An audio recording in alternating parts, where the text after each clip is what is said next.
Welcome to the 2024 IPF World Open Classic Powerlifting Championships. We are live from Druskininkai, Lithuania.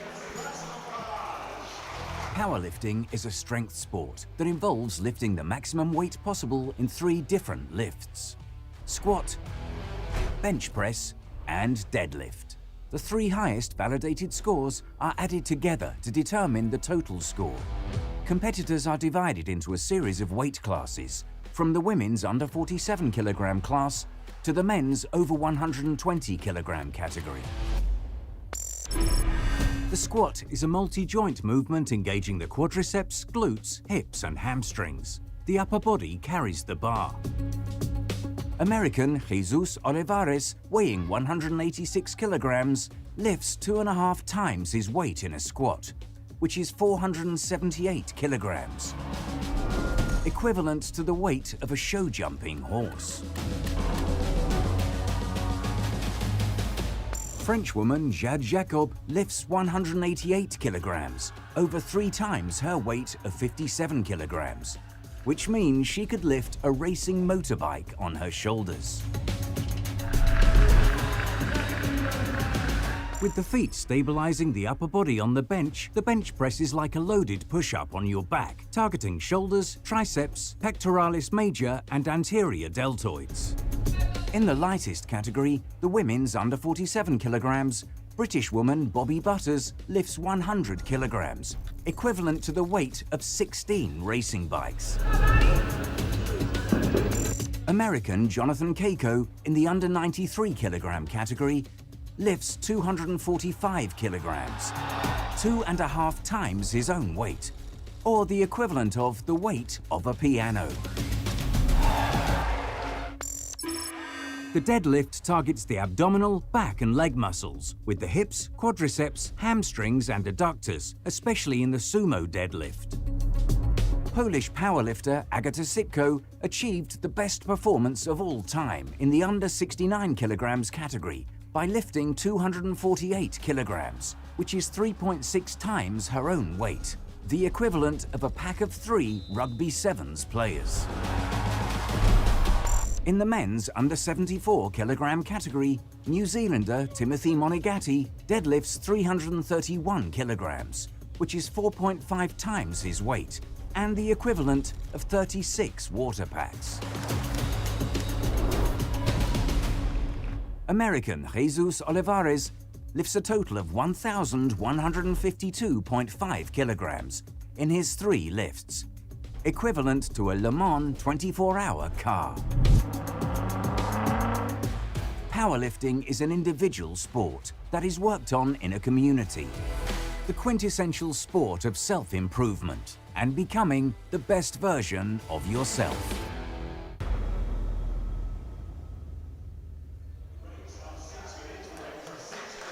And we are through to the final session of the entire 8-day competition. This is Super Sunday.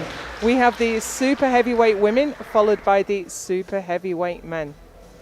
My name's Joy Whiteley. I've been here all week with the one and only Ryan Lapadan. Joe, it is return of 120 kilo plus Jesus Olivares as he tries to win yet another world title, but he faces stiff opposition by Georges Timur, who challenges his rightful claim as the apex predator of powerlifting. And in the 84 plus, return of Brittany Schlater, of course, American, is hot on her heels, and Alexis Jones, as well as Sonita Mulu representing Belgium. It is going to be a fantastic battle right down to the very last deadlift. The women's super heavyweight was one of the best sessions of last year's competitions, and I think we're going to have another great one here today. We've got some huge openers. The running order is on the screen in front of you, and if you cast your eye all the way down to the bottom there, the biggest squatter in the IPF, Sonita Mulu, is opening at a massive 285 kilos. Where will she go from there? She was the first woman in powerlifting history to squat 300 kilos.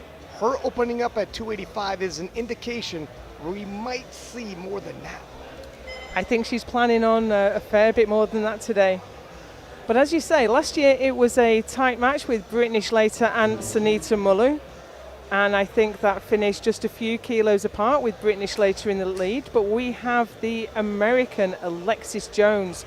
First time we've seen her at the World Championships, and she's bringing a strong challenge today. Alexis domestically has hit 721, but at the World Championships, we'll see what she can put up under a new set of standards. We are already underway, and this is Matilda Hjella, Sweden, opening with 205 kilos. Now, she competed 2 weeks ago at the World Bench Press Championships, so this is a fast turnaround for her.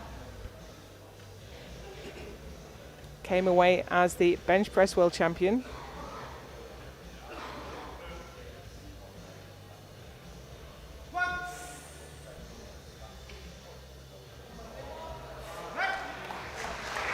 Nice and easy opener for Matilda.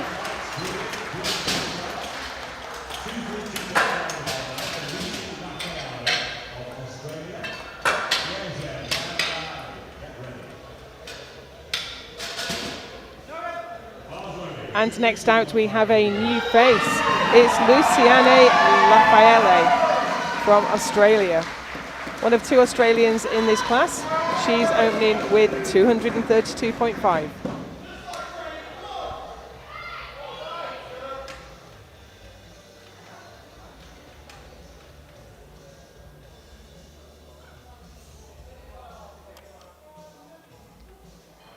She's hit as heavy as 250 kilos.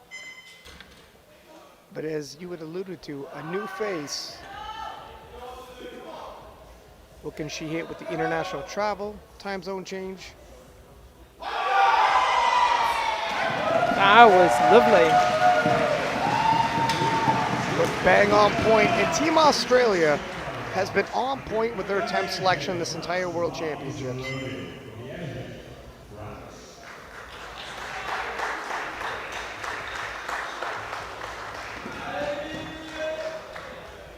Next out, it's Amélie Miege, France. She is the world record holder in bench press at 165. We might see a challenge from Alexis Jones on that today, but she's opening her squat on 232.5.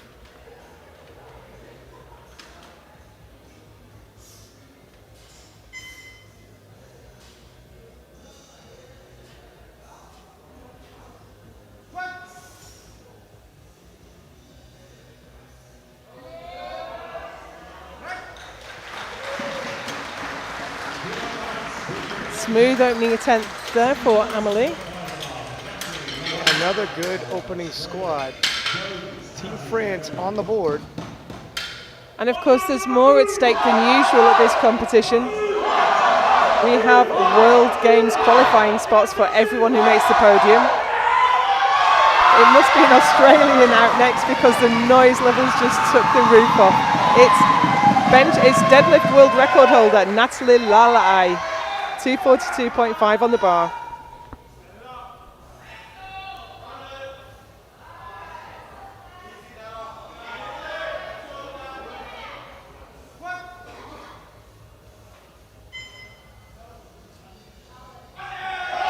We'll have to see what the judges say there, if I'm honest. 2-1. 2-1 split decision. We have a 5-person jury here today, and any split decisions they can overturn if they agree in majority. See what the jury says. That was right on the line. And here is the new challenger, Alexis Jones, USA. Only just out of the junior category and challenging at the highest level. 245 on the bar. At just 24 years old, Alexis, a wealth of talent. The one thing she lacks is international competitions. Very heavily hyped coming into this World Championship. Can she live up to that hype? Easy work. 3 white lights and she is underway. See, she looked over to the American coach, Matt Gary. He gave her the A-OK. That's exactly how deep you want to squat these. Alexis, new to the world stage, Trying to find her range and gauge how deep she needs to go without going deeper than she needs. Jewel Tarzi now for 255. She was the bronze medalist in Malta last year. Squatted 277.5 that day.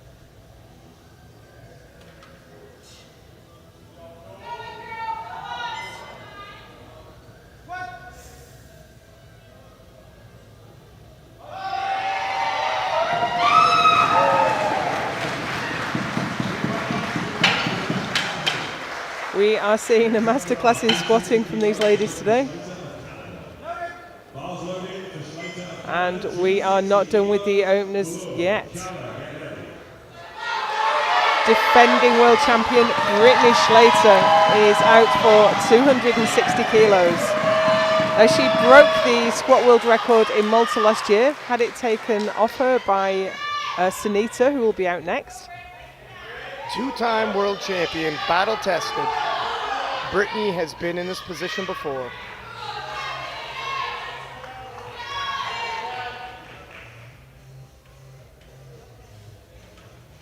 This is a big opener. It's going to say a lot if it moves like an opener should. She surprised us last year with how much she'd put on her squat.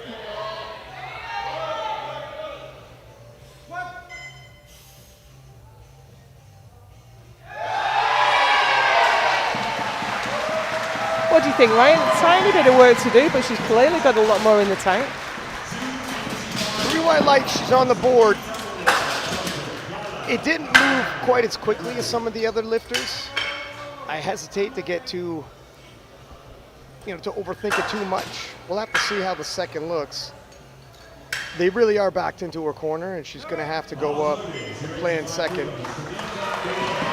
Our final opening lift, and look at this, 285 kilos for Sunita Mulu, Belgium. She's the biggest squatter in the IPF. Not the biggest squatter in history. 300.5 kilos.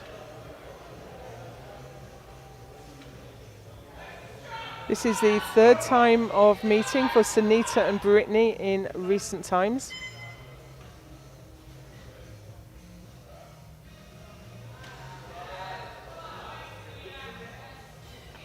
Thus far, Brittany has held the edge, but today's a new day. And that was quick, Joe. It was very quick indeed. She hasn't been showing all her training on the run up to this. She's kept a few things back, kept a few things secret. We're going to see a big squat today.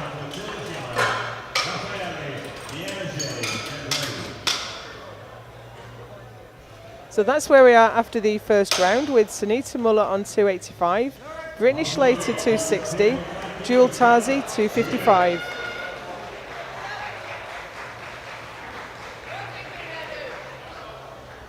Already on the platform, it's Matilda Yeller for her second squat, 217.5. And Ryan, Sunita has put the world record 301 in for her second attempt. Well, the way 285 moved, I'm not surprised.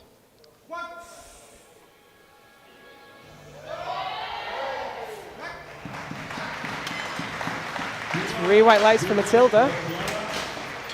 Now I'm interested, if Sunita can keep this pace, what kind of a total might she be leaning into as we take the 301, her opening bench, her opening deadlift, already at 681.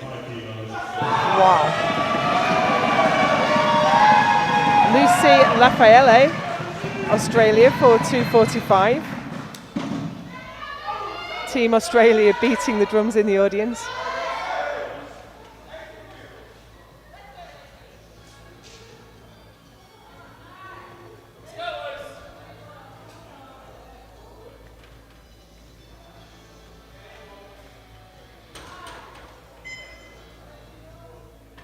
Lucy squatted 250 at a national championship, so this isn't too far off.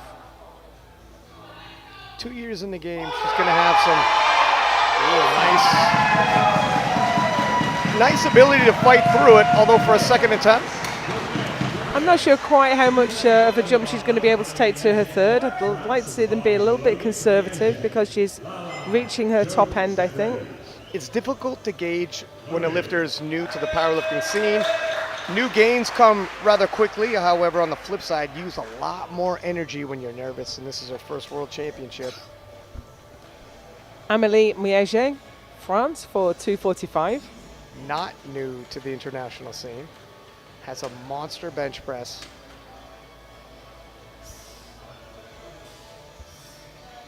Squatted 252.5 at the Europeans in March.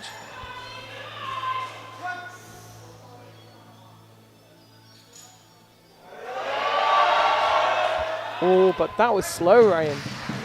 There was definitely a sticking point. She remained composed like a veteran should, but you're right. Undeniable that there was a sticking point.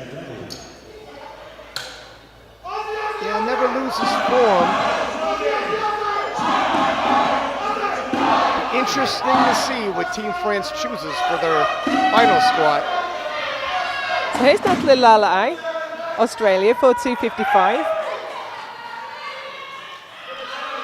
2.5 kilos shy of her personal best. Team Australia trying to navigate her to the final pull while still maintaining enough energy for a huge pull that she historically has had in her back pocket. Looked like the first, which is right on that line. 2-1 the other way this time, though. Unfortunately, it's just the other side of the line this time. So if we can get a replay of that, the hip must be below, the top surface of the leg at the hip must be below the top of the knee. And I think she met parallel, didn't break it. The first one was questionable. The second one is as well. And when you're going to be towing that line, some will go your way, some won't. Alexis Jones, 260. This is a good squat for Alexis. Now this is what she finished on at her nationals, taking it for a second this time.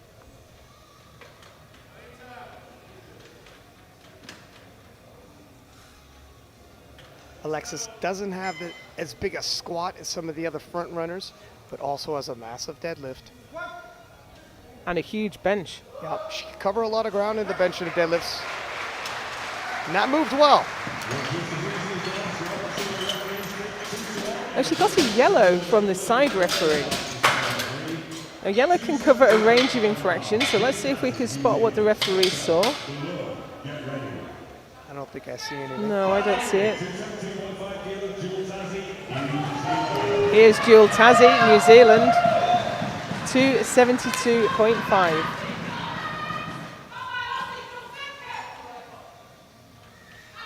So we'll move her into a bronze medal position on squat. We award medals in each of the disciplines, as well as the overall.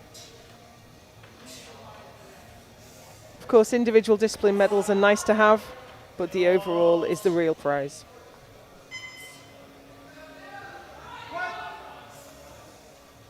And of course, that's temporarily got some more squatting to go. Ooh. What do you think, Joe? I think it looked good. I think she's got a few more kilos left for her third.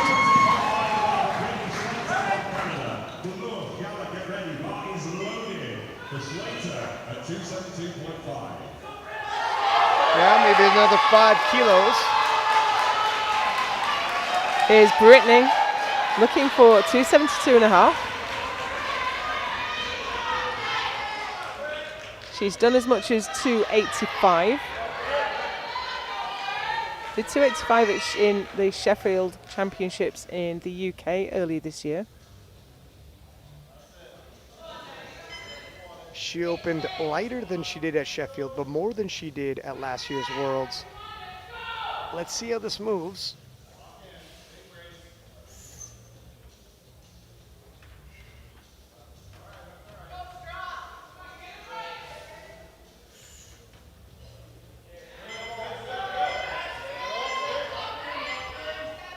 Clock is ticking, but she only has to get the command. Doesn't have to complete the squat in that time. That's a little bit of work. All right, I'll assess it like this thus far. She's 5 kilos behind where she was at Sheffield, and Sheffield ended up at around this, well, at the 7:10 mark. A lot more lifting left to go. I don't want to read too much into it, just giving you some perspective. So Nita looks like she's pacing for more. Alexis Jones looks like she's pacing for more. If Britt is pacing for less than previously, I by no means am unseating the world champion yet, but this is going to be a battle. And we have our first world record attempt of the day. It's Sunita Muller to break her own squat world record with 301 kilos of weight. No woman in the IPF has ever done raw. But as you say, Ryan, the weight 285 moved. Now this is appropriate. This isn't foolhardy. By no means a Hail Mary pass. And again, adding to the bigger picture, pacing with a rise on the throne.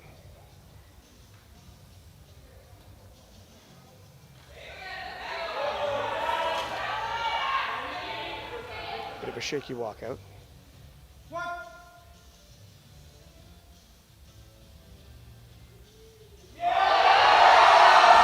Wow. Despite a shaky walkout, no issues in terms of bar speed. The referees are keeping us in suspense. I'm going to need to see those lights. Looked great from that angle. Was it a world record? We need the referees' decisions coming in. We have 3 referees to give their votes. Yeah, this is the white flag. And it is a good lift. 2-1. New world record for Sunita Muller. And the bar speed on that second attempt. So 301 for Sunita. Jewel Tazzy in second place with 272.5. Brittany Schlater starting to slide back with 272.5.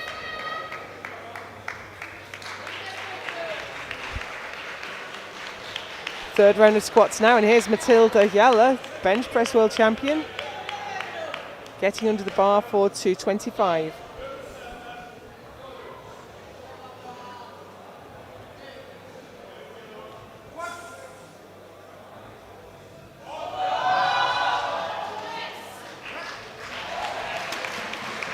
Looked like a well-judged third attempt.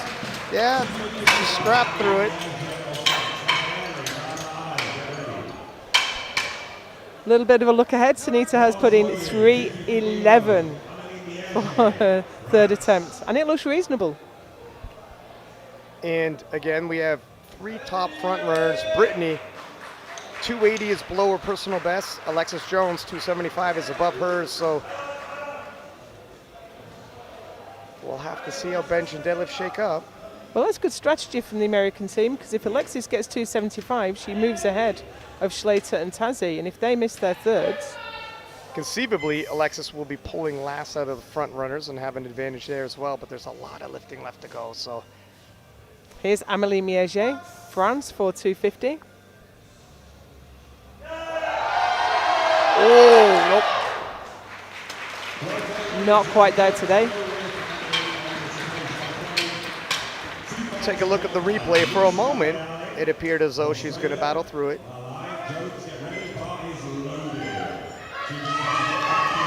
You see the pause and then acceleration past the pause, but then after that, the brakes came on. Lucy Lafayette, Australia now for 252.5. Made a great showing so far.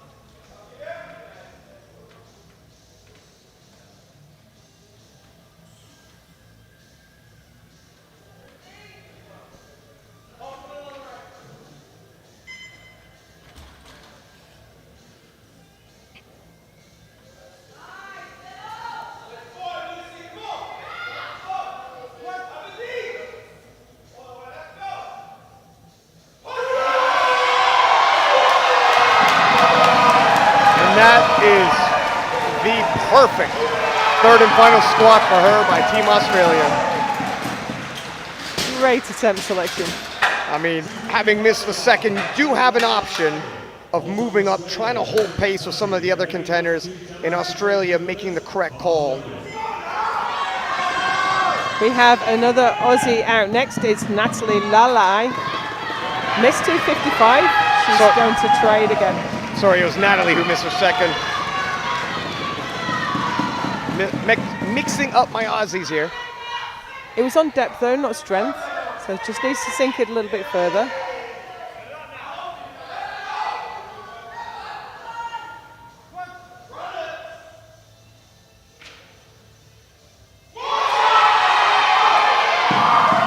going to be on that line just like her first and second.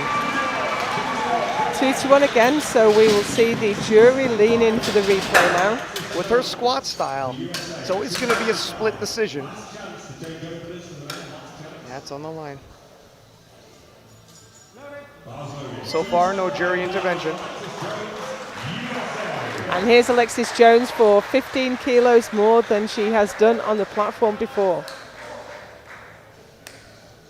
But she's a young lifter. She's still riding the wave of newbie gains. Maybe not quite newbie. But you do make fast progression as a younger lifter. And this will move her temporarily, anyway, ahead of Tazi and Schleiter.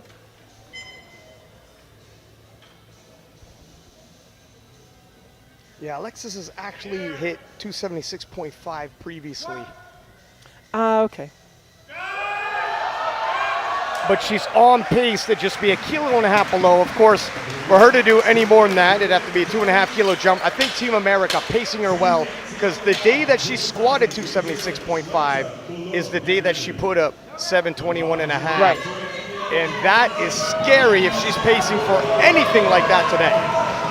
But she's moved ahead of Jill Tazi and Brittany Schleiter now, and the two of them will be out to respond, both for 280.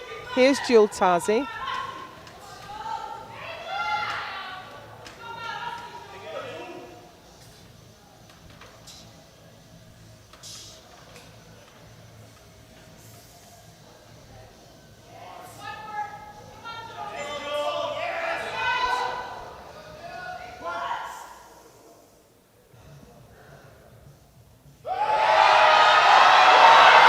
I think she's got it. Yeah, that was beautiful execution by the lifter as well as the coaching staff. Very difficult to get your lifter right up to that edge without pushing over.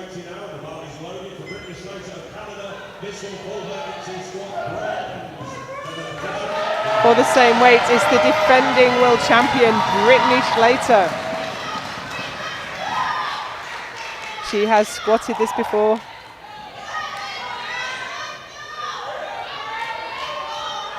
She squatted it before, in fact, earlier this year, squatted 5 kilos more. Now she could cover those 5 kilos some other place. This will get her back into the squat medals.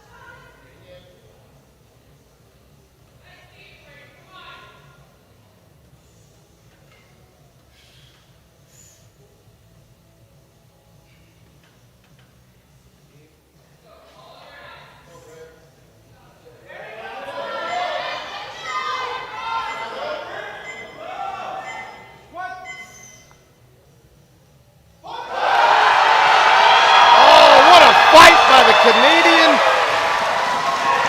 That was right on the ragged edge. And I tell you what, Team Canada could have easily felt the pressure and loaded up 285 because Britt has done it before, but adjusting on that day is pivotal when in a battle like this. And this, Joe, is how battles are won. The lady who's already got the squat gold is coming out next for 311. We've never seen numbers like this before. 311 kilograms for the squat queen, Sunita Mulu. Can history be made? Her name is already etched into the history books, looking to extend that legacy. 311 is an incredible squat.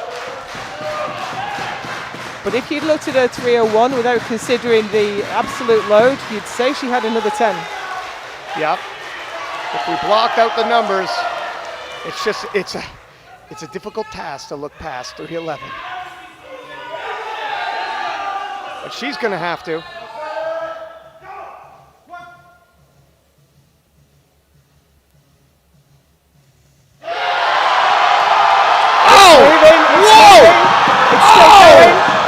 And she wanted it.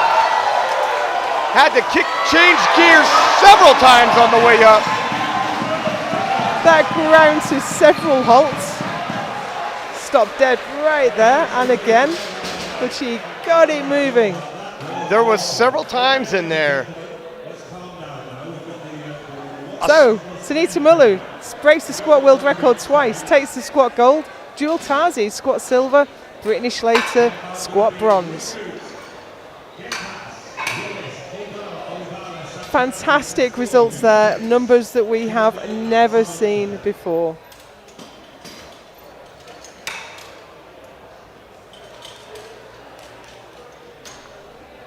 And we move straight through to the men's super heavyweight.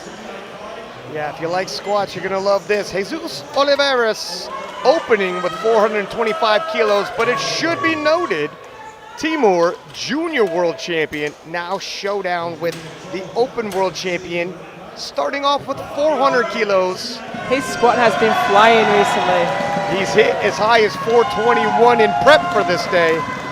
What does he have on the day? But it's an Aussie that is out first. It's a Jackson Stubberfield, 295 on the bar.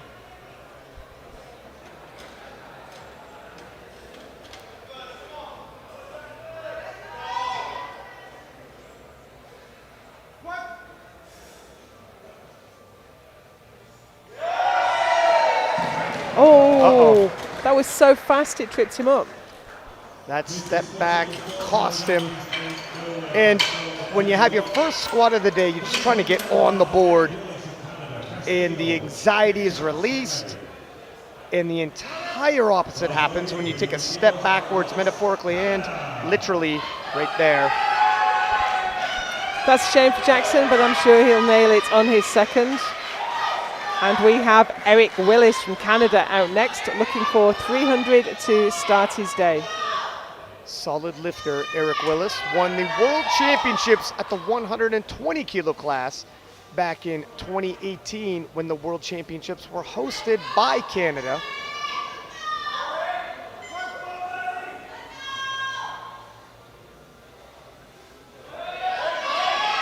Nicely done.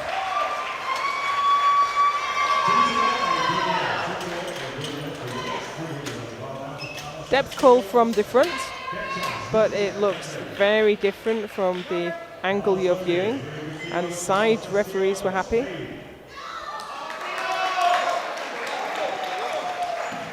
Here's Carlos Castillo, Spain, also for 300 kilos.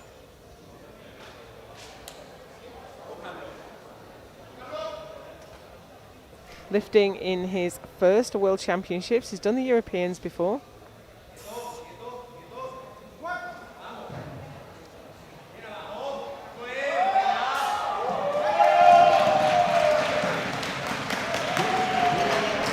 Absolutely no issues there. Team Spain easily gets on the board.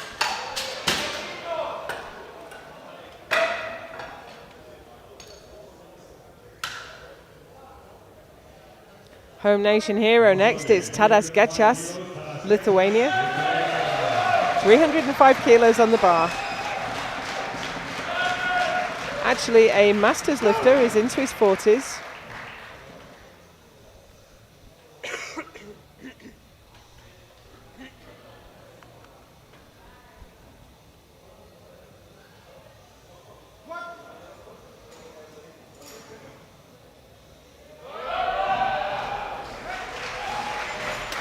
Came up smoothly. We've got a depth call from the side.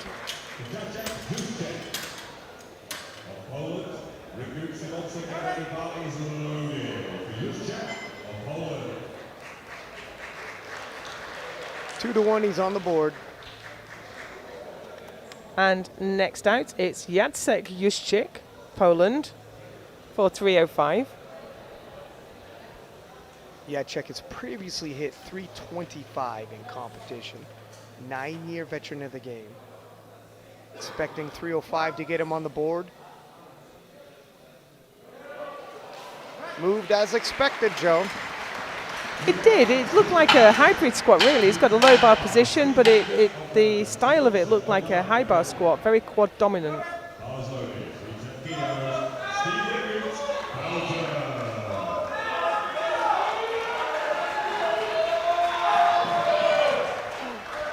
And here's Steve Ringoot, Belgium, for 310. Very emotional lifter. He always wears his heart on his sleeve. Steve has been competing 17 years and been at every IPF World Championships I can remember. The wily veteran, opening with 310. He's hit as high as 347 and a half.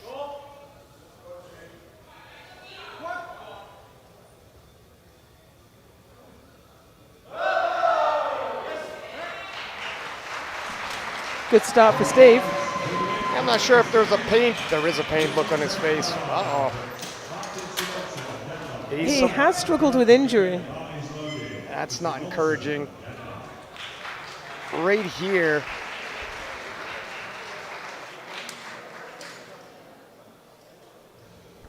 Danish lifter out next is Martin Simonsen. Also for 310. We've seen him at the last couple of Europeans. This is his first World Championships.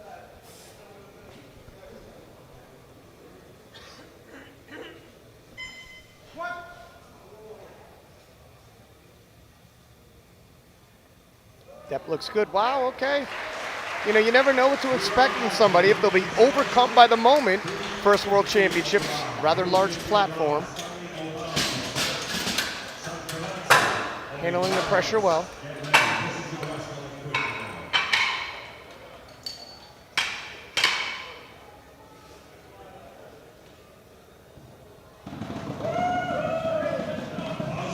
The next lifter out is Stanley Odon, France, for 350.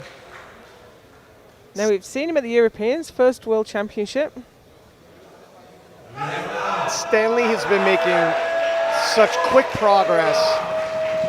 He's quickly developed into a podium threat. If he could pull it all together today, like you said, doesn't have a lot of experience at the world stage, but if he's not overcome by the moment, doesn't get jockeyed up a bit out of position by attempt selection, he's a threat. Squatted 375 at the Europeans in December.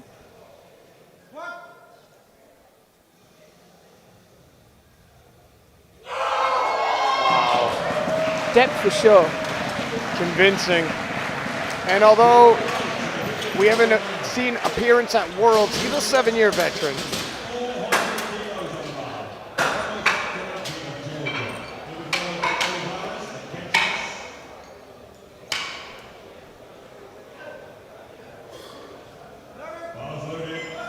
Now here is a young man who has taken us by storm in the last couple of years.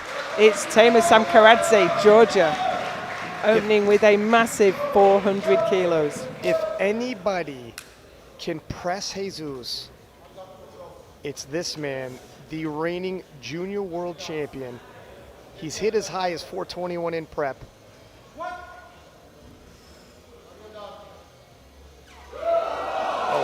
Oh, here we go. Oh, wow. And judging by the expression on his face, he's on today.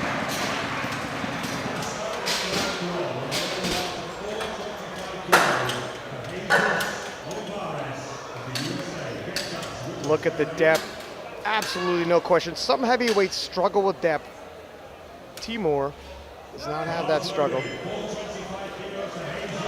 And here he comes. It's the defending world champion, 3-time world champion, Jesus Olivares, looking for 425 to open his account.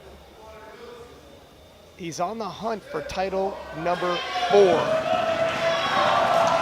Only Ray Williams has done more than that. That's rather elite company. 425 historically should not be a big ask for Jesus, if you could believe it.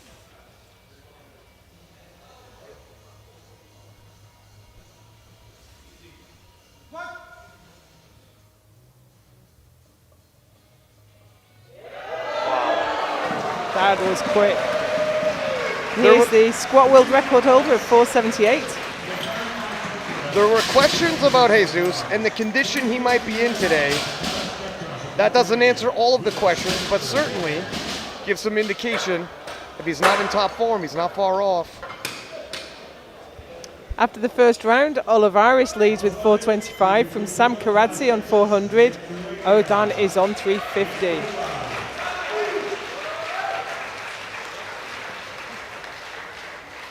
Second round already, and here's Tadas Gečas, Lithuania, for 3:15.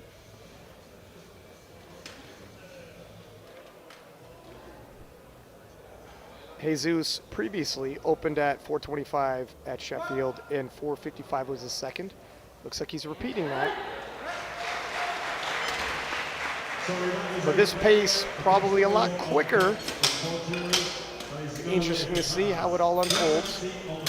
So that was no lift for Gečas. Unfortunately, insufficient depth. He just about hit parallel, but he has to break through parallel. Yep, he's going to have to go lower than that. Here's Eric Willis for 3:17.5. Made short work of 300.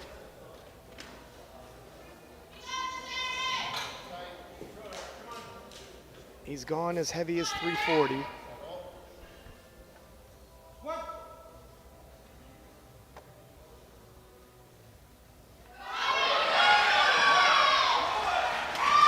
Nice smooth squat. Oh, but not deep enough.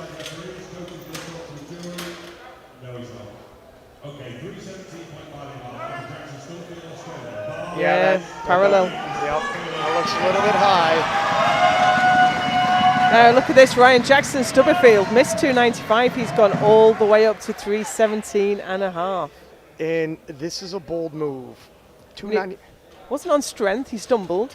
Yeah, 295 wasn't on strength. 217.5 might be though, and you back yourself into a corner. Let's see what happens.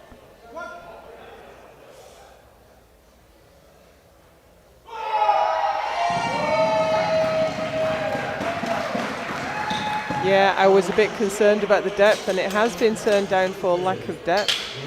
And he does not want to move up. No, absolutely not. It was a big risk moving up that far. He needs to sink it next time. Jury is overruled. Oh, he's on the board. Stubberfield is on the board with 3:17.5. Wow, fortune favors the bold. Sometimes the jury give as well as take away. And here's Steve Ringoot for 3:20.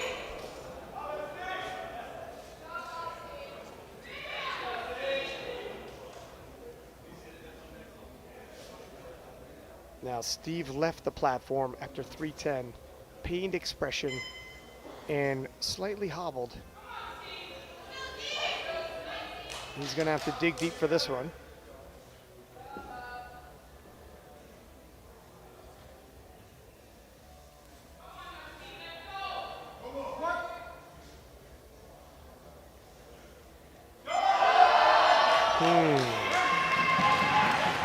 Doesn't look happy, does he? And that wasn't deep enough. If I'm honest, I think he cut the depth because he's in pain. And survival instincts are starting to kick in a little bit.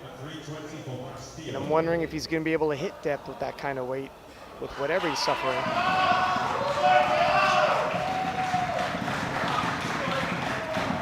Here's Carlos Castillo, Spain, for 3:20. Field is so tightly packed here, this will move him from 10th to 4th.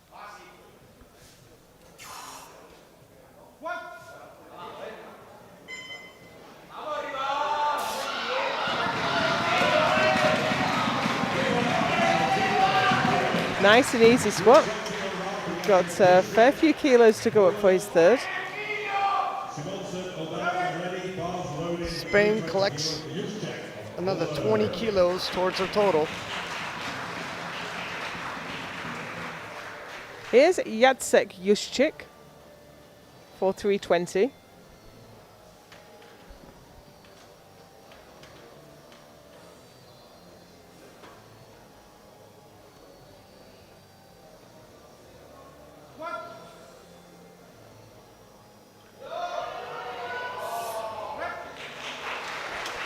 Slowed him down a little.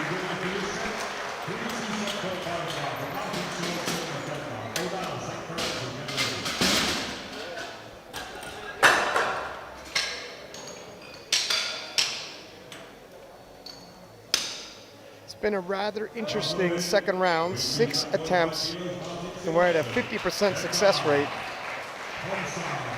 Hopefully we can pick up the pace on that. And here's Martin Simonsen, Denmark, for 3:27.5. Matches his best squat at the recent Europeans in Croatia.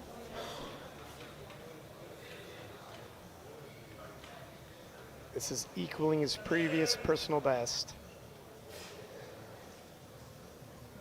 Now we're at the edge.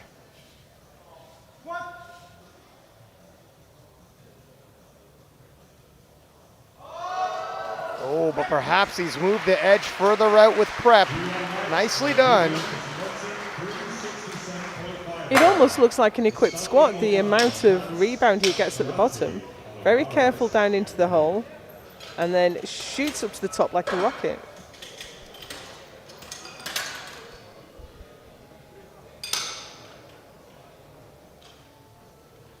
Here's Stanley Odon, France, for 367.5.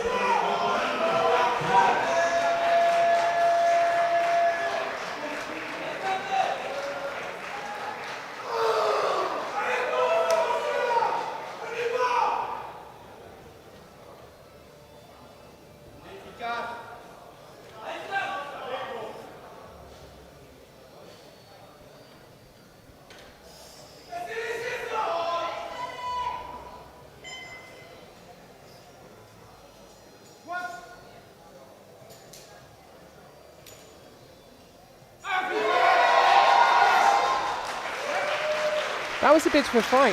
Yeah, 17.5 kilos slowed him down some. Now he's going so deep into the hole that I think he might be giving a few kilos away. Stanley does have a huge deadlift.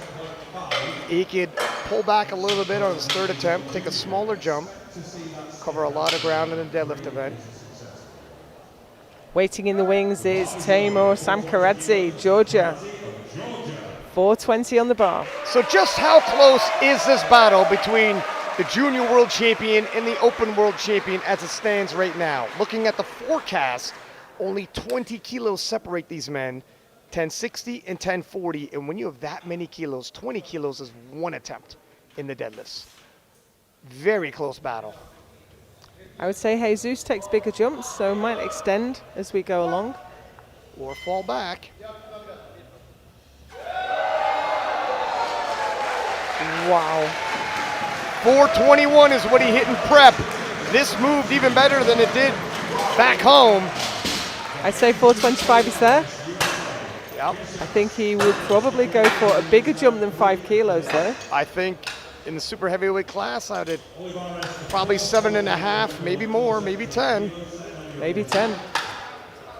The kilos are beginning to add up.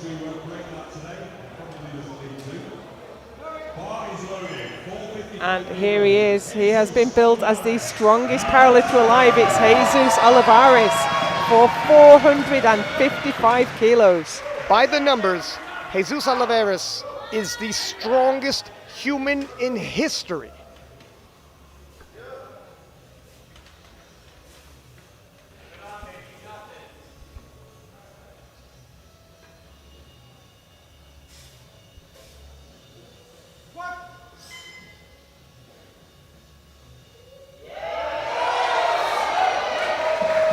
A little bit sticky towards the top. What do you think, Ryan? Is he going to take a big jump? Is he going to be conservative? I'm not sure he takes a big jump. I'm not sure. There was a sticky point. Now, he was all types of confident afterwards. But he's on 455 and in the lead right now, ahead of Sam Karadze's 420. Odan in third with 367.5.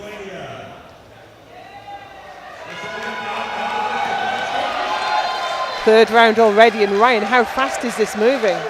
And that's really the case. You're moving this big, shifting this kind of weight. Jesus Olivares moves up 10 kilos. Timur also answers that, moving up 10 kilos. The spread stays 20 kilos in the projected, and it's still going to be tight. This is Tadas Gachas repeating the 315 he missed on depth for his second.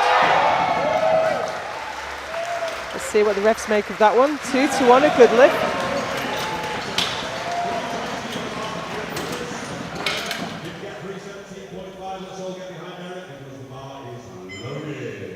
In terms of how this is unfolding, Timur in Georgia just need to keep the pressure on Jesus. We have an overrule.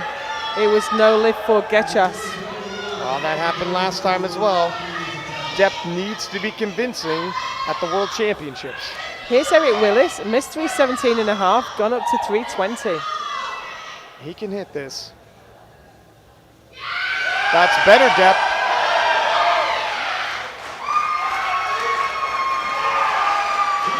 Three white lights, no one can overrule that. Yeah, judges agree this time.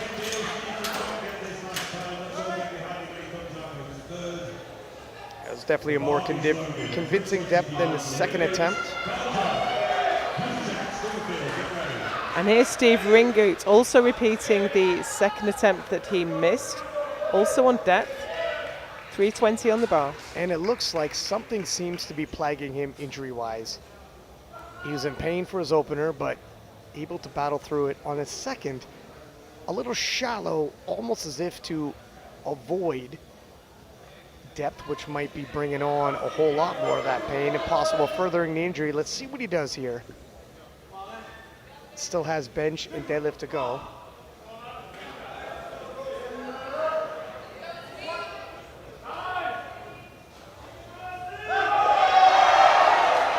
That was better.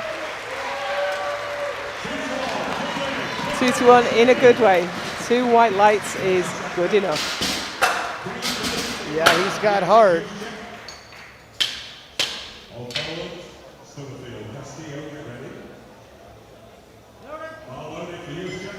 Here's Jacek Juszczyk, Poland for 330.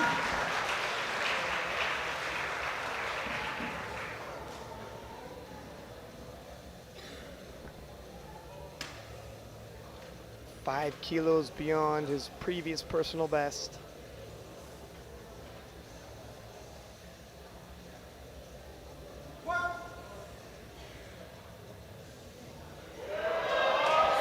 That's a great third squat.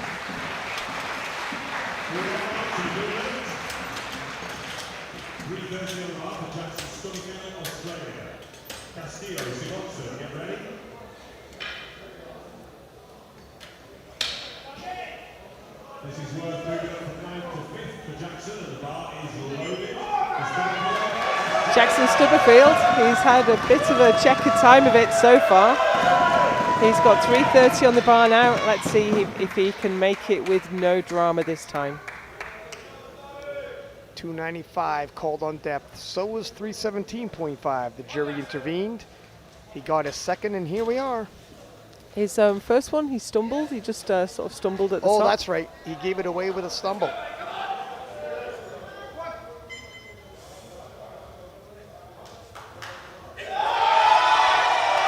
Going to be on that line again, Joe. Yeah, I think it is.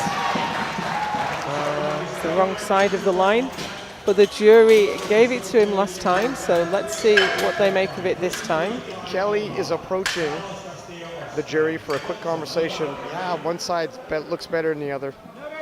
Hard to tell with the spotter's hands in the way, so we'll keep an eye on that. And they have overruled. Overruled once again. Stubberfield gets his 330. He could do with a bit of a less stressful time for his coaches, though. And here's Carlos Castillo, Spain, for 335. Always worth that conversation at the jury table once the World Championships. Of course, the jury will consider any split decision with or without a request from the coach.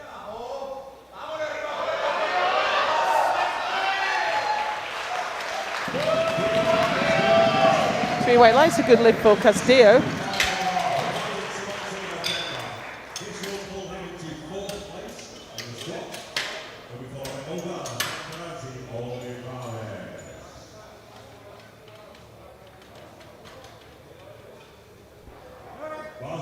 Just a few squats remain, and here's Martin Simonsen, Denmark, for 337 and a half. 10 kilo jump, 10 kilo personal best.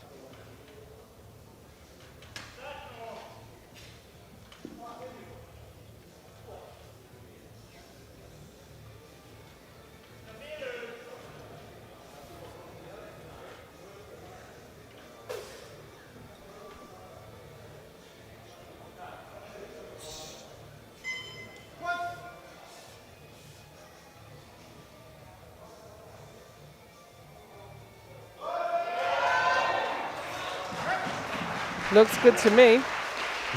Yeah, It looks good to the referees. it's gonna say me as well. More importantly, the referees. 3 white lights in Norway, navigating their lifter to 3 for 3.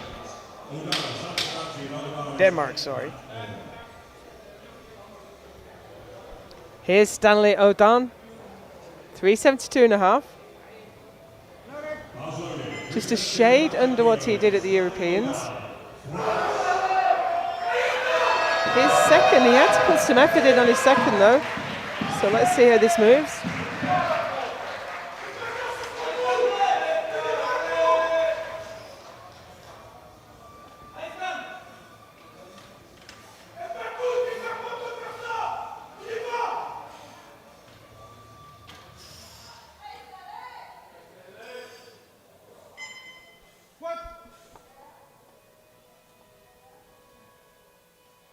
Oh, is that a strong back? Stanley gets bowed a little bit at the top end, and it's just so strong in his back, it doesn't matter. And I think it was wise. He didn't go as deep on that one. He was certainly deep enough.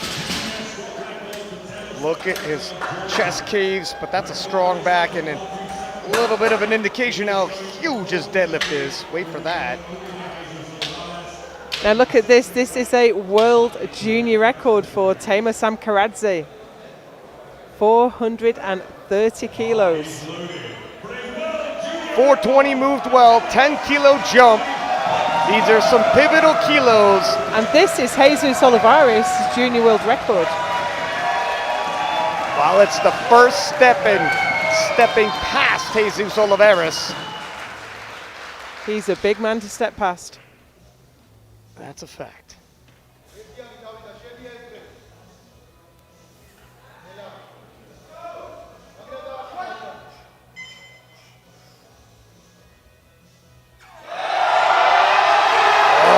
He's nailed it. Oh no! The drums are beating, and we know what that means. That is a new junior world record. He's taken it off the man who's going to follow him onto the platform. Oh, and Jesus isn't going to follow him onto the platform. I'm wondering, look now in the prognosis, only 10 kilos separates them. Oh my. This is a rather close battle after all. Okay, so Jesus has elected not to come out for his final squat. So he takes the gold with 455 kilos. Tamer Samkaradze, the junior world record and the silver medal with 430. Stanley O'Don, bronze medal with 372.5.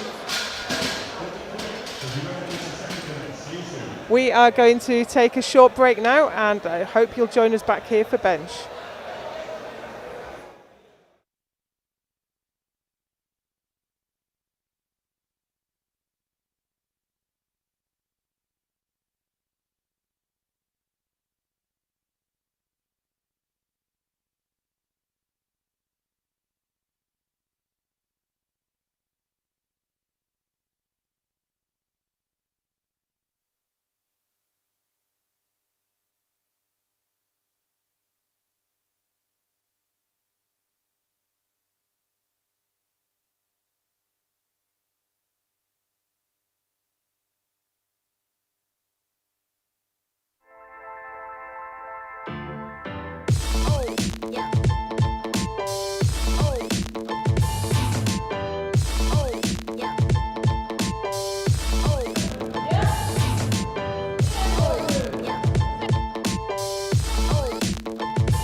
The bench press is the second movement performed in a powerlifting competition.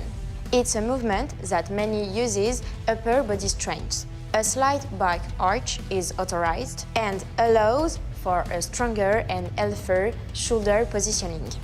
Laying down on the bench, the athlete has to create points of contact between his head, shoulder, glutes and the bench.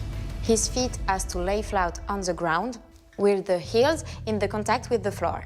Once that position is locked, the central referee gives the start command. The lifter lowers the bar until it touches his chest. The lower underside of both of his elbow joints have to be at level or below the top surface of each shoulder joint. He then has to stabilize the bar for the referee to give him the press command. The lifter has to push the bar back up until the complete extension of his elbows. The central referee gives the rack command and the lift is completed. There are 4 main reasons to have a no lift on that movement. First, if you're not able to fully extend your elbows at the beginning and at the end of the movement. Second, if you don't touch the chest with the bar, or if your elbows don't go at level or below the top of your shoulder joint. Third, if you're not able to maintain all points of contact with the bench, knowing the head, the shoulders, and the butt. Fourth, if the lift isn't completed in a single upward movement.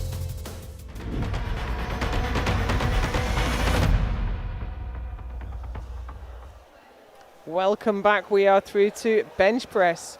But let's take a quick look at the squats, just to remind you of what happened in that session. Sunita Mully broke her own squat world record twice, pushed it up to 311. Jewel Tazzy, great result for her, silver medal with 280. Brittany Schlater, same weight, slightly higher body weight, takes the bronze. And in terms of the base of which Sunita has built to stand upon for her total, as we look in the projected, she is in the lead with 693.5. Trailing behind returning world champion Brittany Schlater at 672.5, and just 2.5 kilos below her, Alexis Jones at 670. However, a lot can happen in the bench and the deadlift. Certain people take big jumps from their opener. Some people take small ones, but it is not the situation we thought we would see. As you say, it looks like Sunita is a fair way out ahead in the projected, but it looks like it's going to be tight between Alexis Jones and Brittany Schlater. And we are underway. Here's Natalie Lalai, big deadlifter. She doesn't have the biggest bench. This is 120. The two things often don't go together.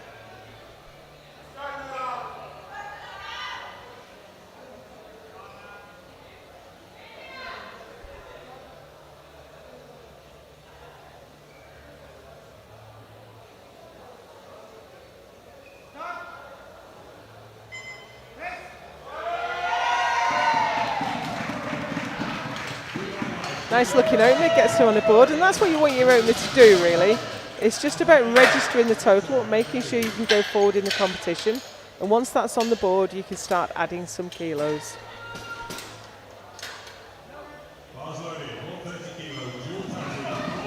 Particularly in the bench press event, you got to play it safe. There's a lot of infractions that can occur. It is a very technical lift. And here's Jewel Tazi, New Zealand, for 130.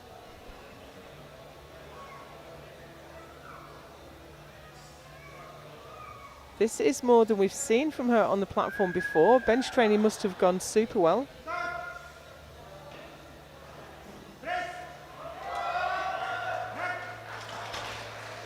Left arm just lagging a little bit there.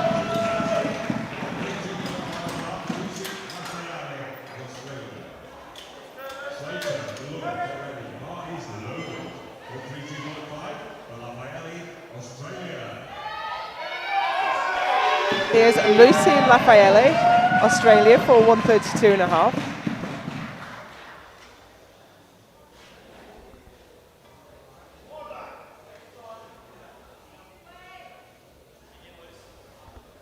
Benched 140 at her nationals in March.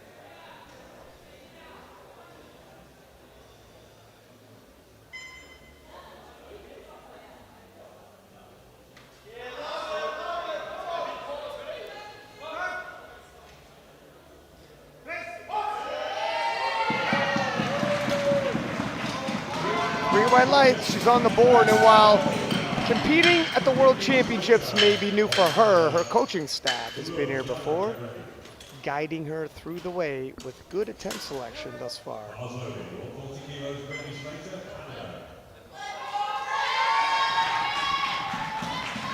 Here's Brittany Schlater, looking for 140 to start off her bench. She's done as much as 157.5. Equipped bench world champion Garrett Bentley coaching her today. Brittany settled in the squat event with 280. I say settled, quotation marks, but it's below her personal best. And yet she's in the biggest fight of her career. She needs to make up some kilos someplace. That looked good. That was fast. Of course, if she hangs in the pocket, goes 9 for 9, some of her opponents might miss by overstepping and overreaching.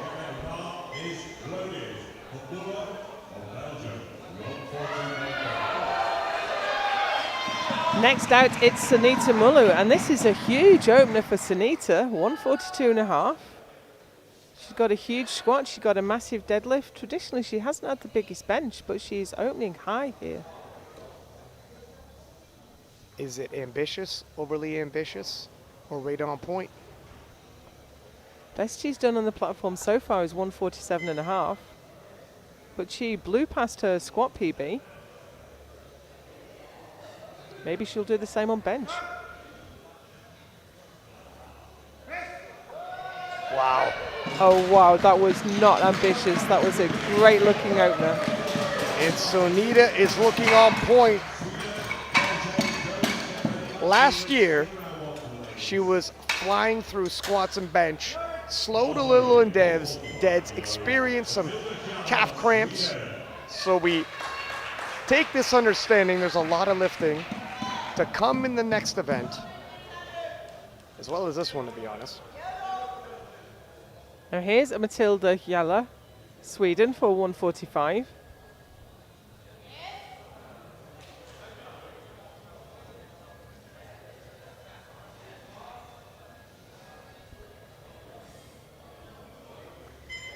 Took the title at the World Bench Championships with 150. It's a little bit of work for an opener. Yeah, that was sticky. With bench press, more than any other event, bar path does matter. A bit of a misgroove can greatly slow you, but this is concerning for Team Sweden. It is, and she only had maybe 12 days turnaround from flying back from Texas to coming out to this competition. Maybe that's hit her harder than she thought. Certainly not ideal. Amélie Miaget now from France for 152.5. She is the bench world record holder at 165.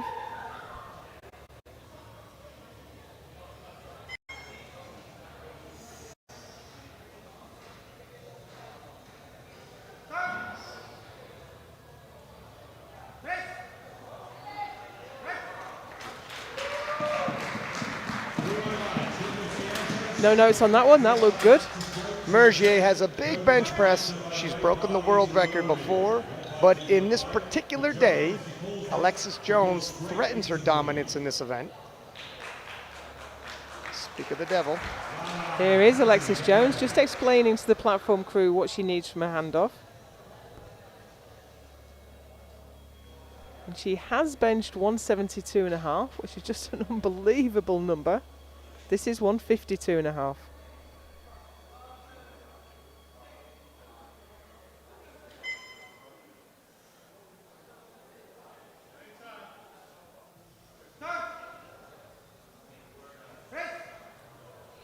Wow.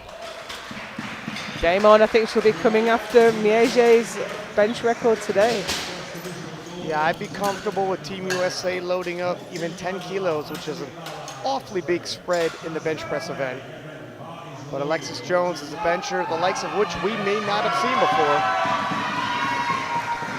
So both Alexis Jones and Amélie Miaget are on 152, with Monique Body from the B group only just behind with a Masters 1 world record.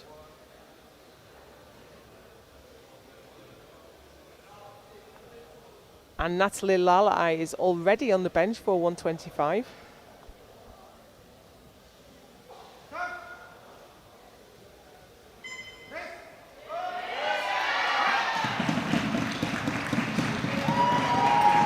Got a little bit more to give there, I think.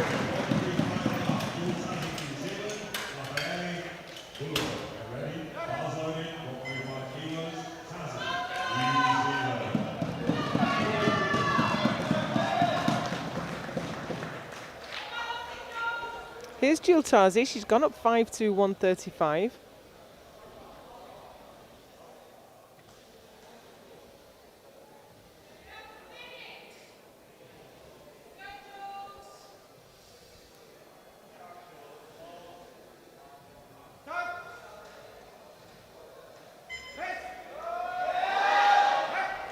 A little scrappier than her opener.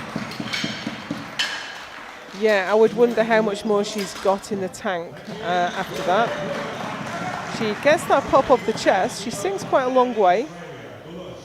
Nice pop off the chest, but just hit a sticking point in the midpoint.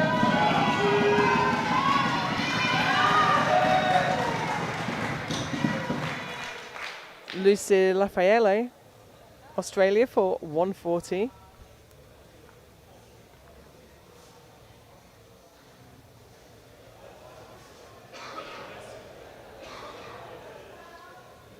Australia setting her up for a possible personal best in her third.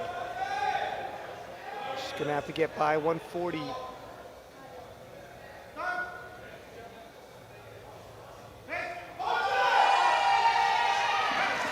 Bar path came slightly off track right before lockout, but she rights the ship. I think her opener was like that too. Just a little bit wobbly on the way up. If this is how she benches, she won't fix it. You see that right there. She won't fix it on the day, but something to work on when she gets back. However, having said all that, 2.5 more kilos, personal best. Yeah, I think so. And here's Sunita Mulu, Belgium, for 147.5. Her opener flew. Sunita building that case to be a world champion.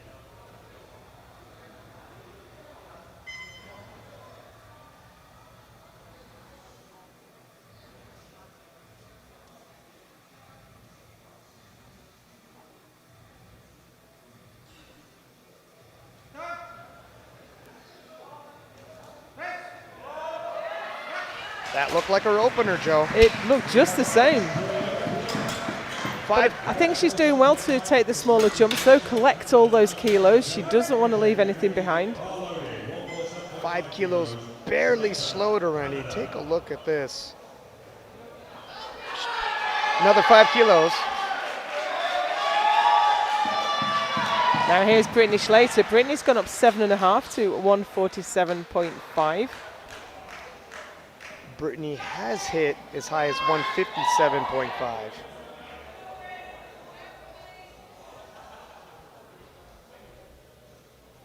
She's in a real scrap here, barely staying ahead of Alexis Jones in the projected totals.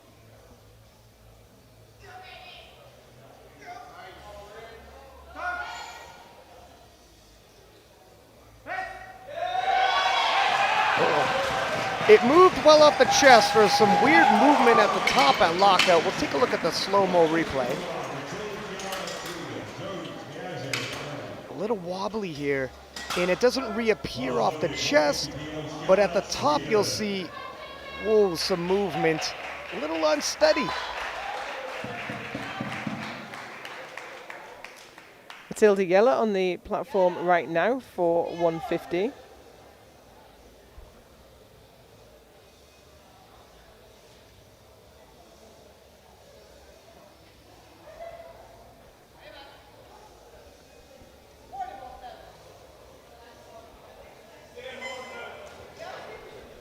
Matches the bench she did in Texas at World Bench. I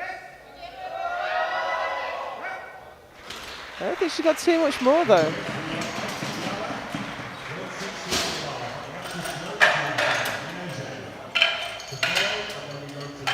Five more than her opener.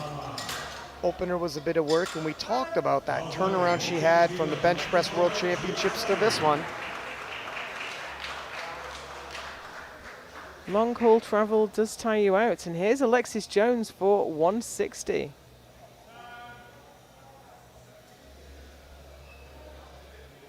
Seven and a half kilo jump. I was wondering if she'd take 10. She's hit 172 and a half previously, but bench is a fickle event. Those small muscles tire quickly. Yeah, I'm okay with the 7.5 kilo jump. Yeah, I think that was appropriate. And from there, 2.5 to 5.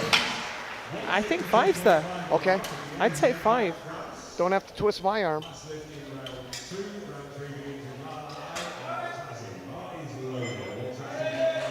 Yeah, I think 5.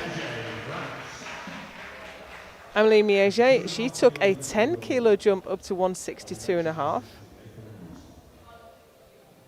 This will move her ahead of Jones in the bench press rankings.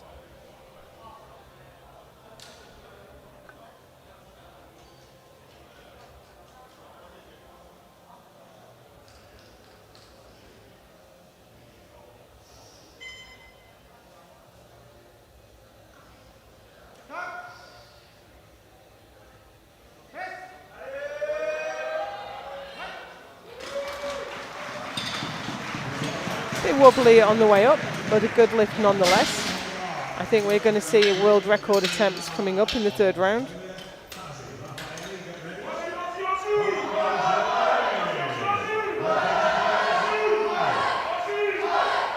So at the end of the 2nd round, Miege is leading with 162 and a half, ahead of Alexis Jones's 160 and Yellow's 150.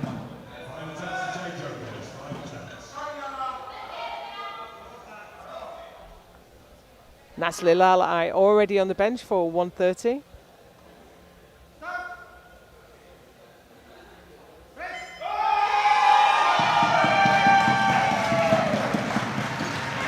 And she's 3 for 3 on bench.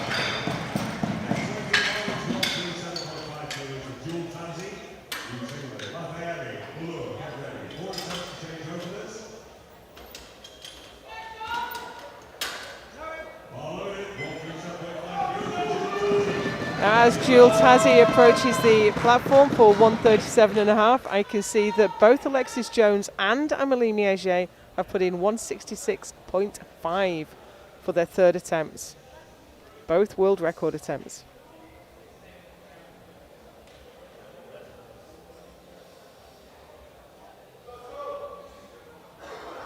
Alexis will follow her.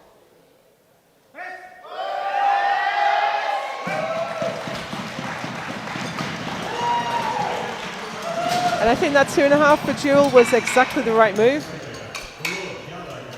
Pinpoint accuracy by Team New Zealand.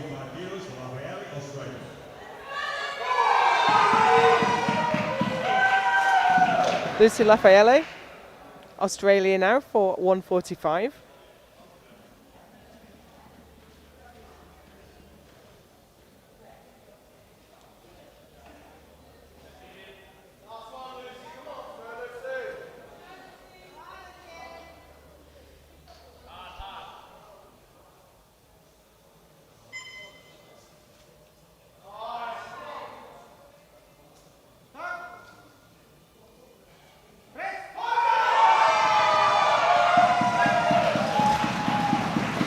Again, great step selections from Team Australia.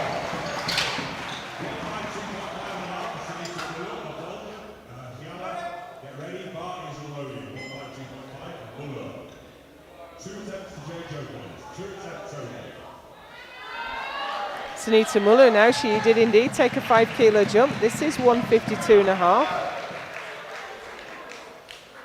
Should she hit this, after hitting her opening deadlift, already she'll be at 703.5. Wow. That's already past the best she's done. Actually, sorry, she did 708. But we're getting close. We are. Well, she did 10.5 kilos more on squat.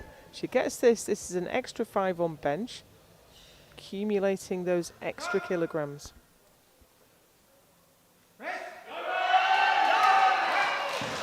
Sunita's on fire today. Yeah, I mean, it looks like she's got more in her, but it's very difficult when someone's crushing PRs like that. And with bench press, one of those events you have to tread softly. I think it was good attempt selection. Here's Matilda Jella, Sweden, for 155.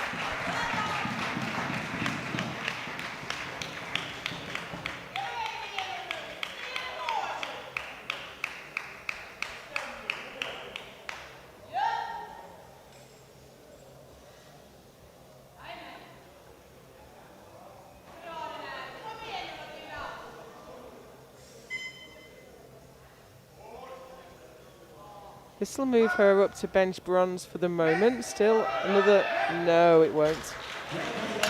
Not quite there today. 5 kilo jump after a difficult second was probably a bit ambitious.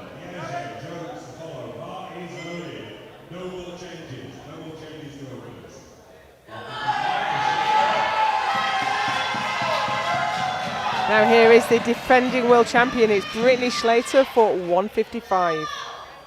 And while Brittany is hitting, these are weights that were less than her previous performance, while Sunita is also hitting, but all of her weights have gone up.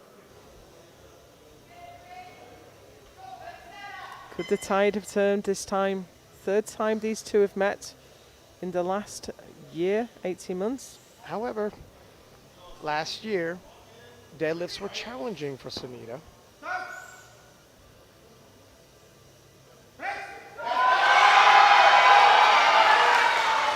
They got the most out of Brick today. 3 white lights. That's exactly right. You don't always get your top weight. You don't always have your best day. You can't put the World Championships off until you're feeling like you're having a stellar day. You have to put out whatever performance you have right now. Team Canada, Garrett Bentley, getting everything he can out of the defending world champion, and she is under heavy fire today, though. 2 bench press world records in succession. It's Amélie Miégère first. France for 166.5 to extend her own bench press world record.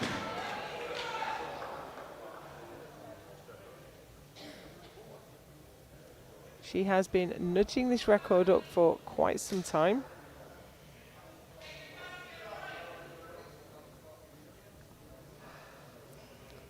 Lost it to Mahalia Reeves, but gained it back at the Europeans in March.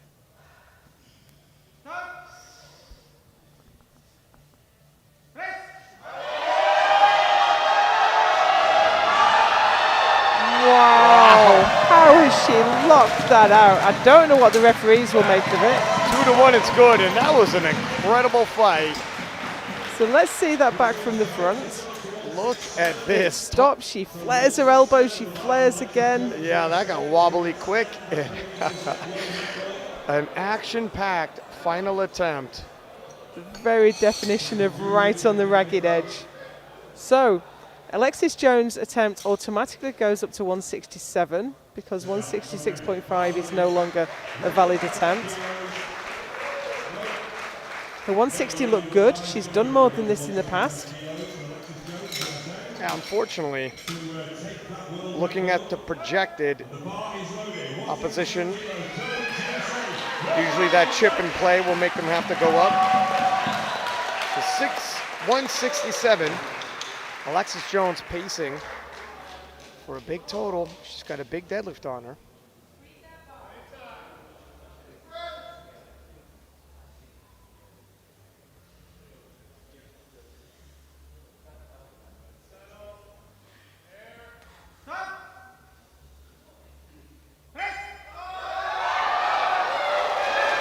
And that was a lot cleaner than Amelie's.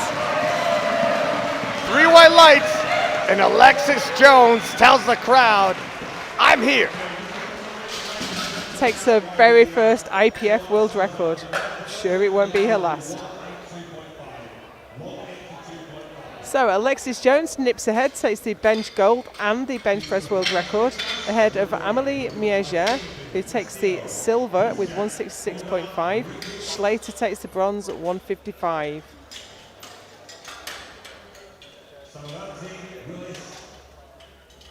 We're not going to see a subtotal, unfortunately, so we're going to move through.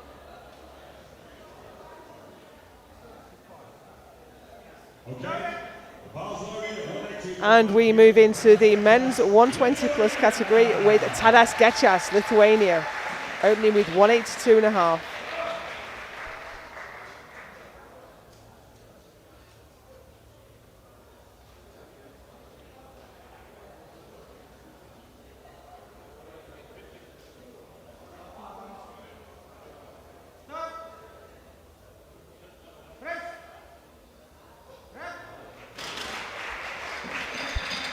Now, a nice easy opener, but he did get called on elbow depth. So let's get a front view replay of that one. Oh, that definitely cannot be elbow depth. Maybe the wrong colour was given. So Jackson Stubberfield had quite a dramatic squat session, opening his bench with 195.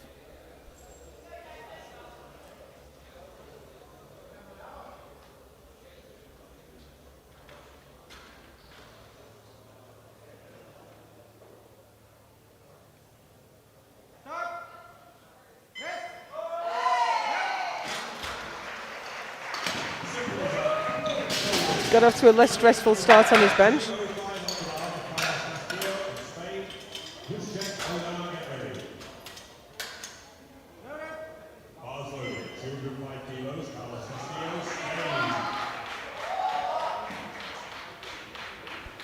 Carlos Castillo now, 205 on the bar.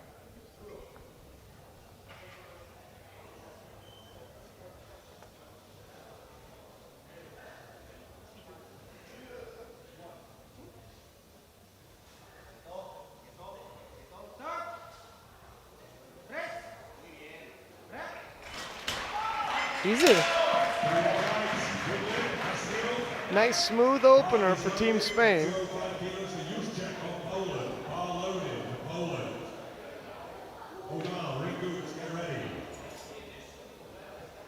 The first bench press, a lot like the first squat. Get yourself on the board.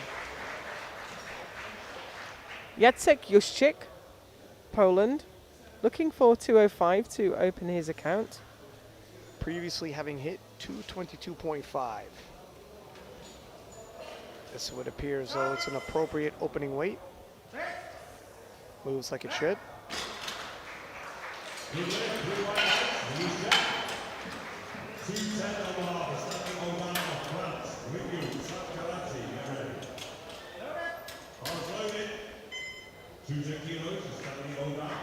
Platform crew moving so quickly that we've barely finished the replay and the next lifter is out on the platform.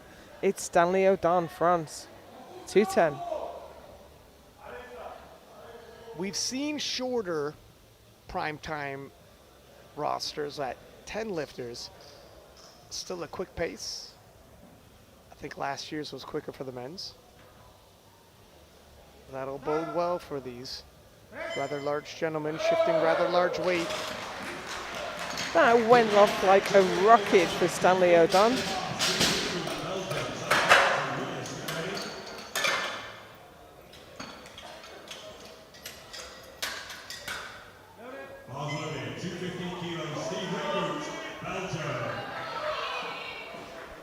And here's Steve Ringoot for 215. Steve had a somewhat shaky squat event, hitting less than previously he was capable of, and looking like he's dealing with an injury. But if it's lower body, that shouldn't overly impede him in the bench press. He's hit 235 here.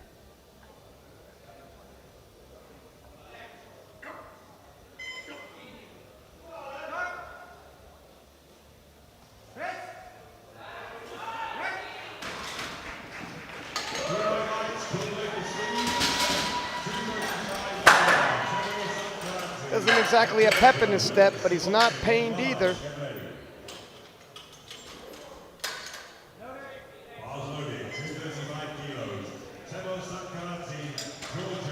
And here comes our young challenger. It's Taimur Samkaradze, Georgia, for 235. Again, 10 kilos separates him and Jesus' openers, but also the projected totals. And it should be pointed out, Timur opening up 25 kilos more on deadlift. Just how far can he push his dead and how much ground can he cover? I think he smoked 401 at the Europeans. If he pulls last, he'll have the final say where he ends up. Wow. He's in great shape. Look, Jesus did not come up for his third squat. I think it'd be ill-advised for him to pass on any other lifts. I think so. Maybe he was saving it for his deadlift if he's going to have to fight for it at the end. Well, I didn't think I would need to say this, but he might need it. Yeah, I didn't expect to be talking about him fighting for it. Eric Willis on the bench for 235.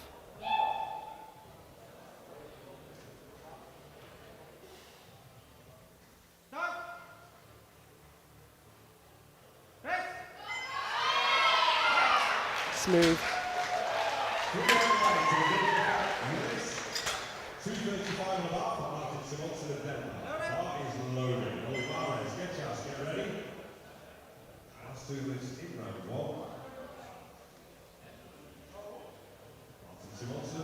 Eric, amongst the oddities, doesn't fall into the usual categories. He actually has a big bench and deadlift. You were saying earlier, usually it's not the case.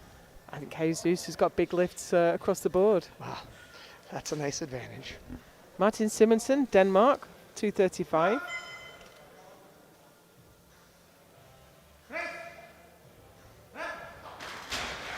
Easy work.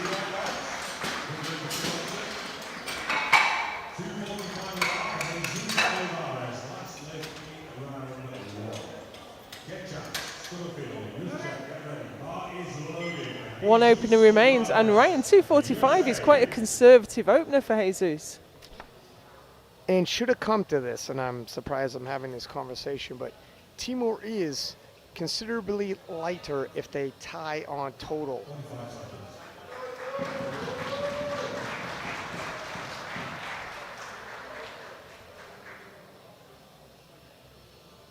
Yeah, this is a pretty low opener for Jesus. I wonder if he's been dealing with some issues. I know he was a little while ago, but he seemed to be back on top form. It was easy though. Moved really well.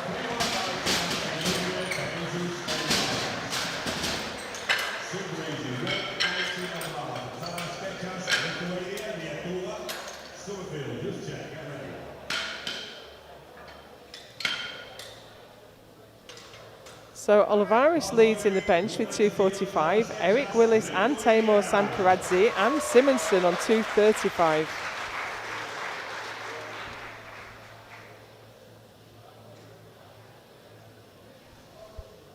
Tadas Gečas, Lithuania, 190 on the bar. For second attempts, Jesus has 255, Timur has 250, and then the projected, now only 5 kilos separate the men. My goodness. Yellow card infraction from the front. Could cover a range of sins. Didn't spot it from that angle. Of course, it might have been his feet that moved. At any rate, a good lift. And here's Jackson's. The jury's overruled.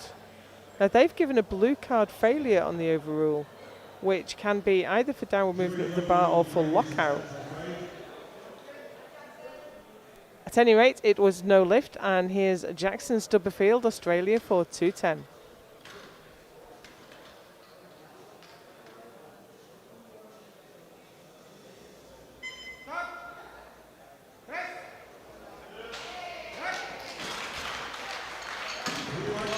Slowed down a little bit, nothing too concerning.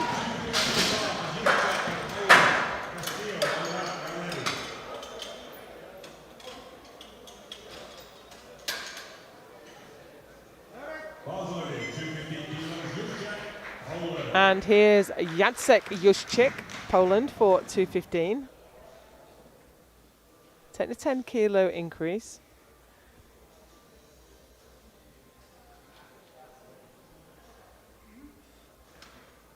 Bench 222.5 at his national championships. Moved well, 7.5 kilos well. Not sure they're going to take that jump. Take a look at this replay.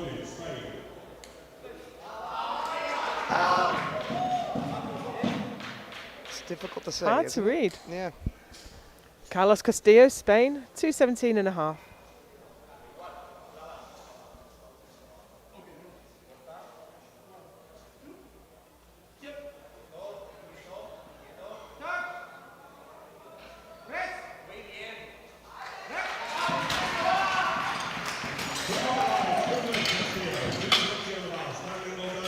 Three white lights, a good lift.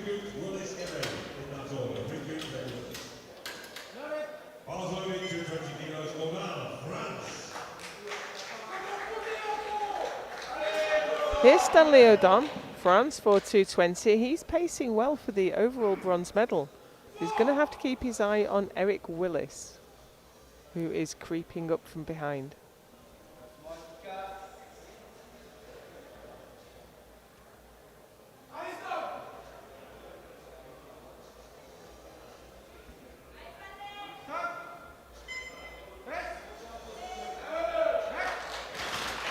Handled that 10 kilo jump pretty well.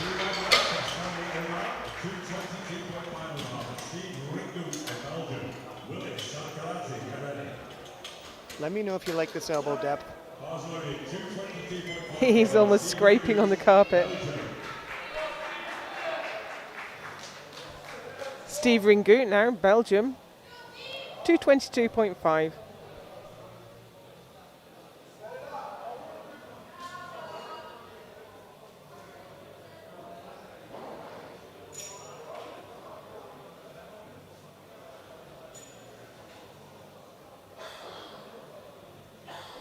Taking some time to compose himself.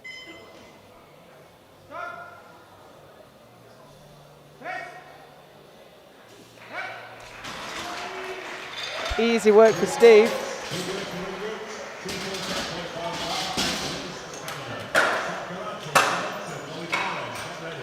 Steve lost a little bit of footing in the squat event, enjoying a much better bench press event.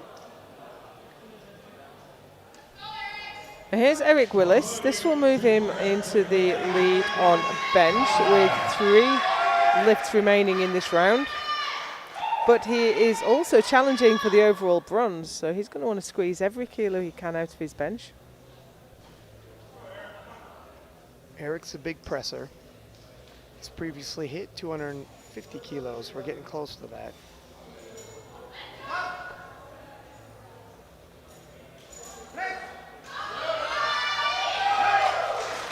Yeah, you know what? The way Team Canada has been selecting today, I think they're going to move Eric to 250 kilos for his third and final. Yeah, I think that would be the right move.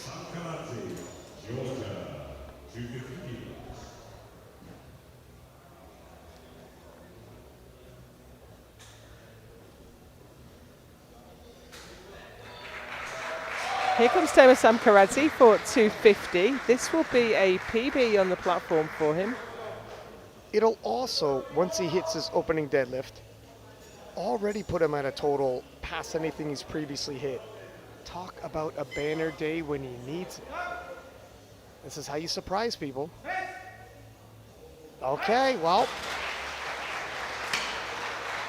after squats, 2 bench, and with an opening pull, a PR total. What do you think, Joe? I think he's having a great day. Sometimes when an athlete is really on fire and they're on their top form, it shines out of them, and it's shining out of Teemu Samkaradze. Shades of what we've seen earlier in this championship. I don't want to even hypothesize at this point.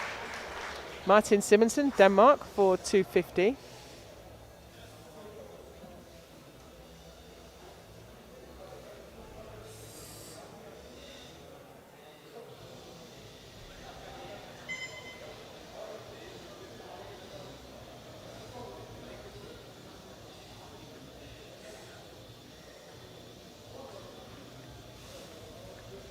be shaky. That engine is revving to handle this weight. Oh, but he does, Joe. Yeah, he managed it. Yeah, it looked like he was on the limit of his strength just holding that weight.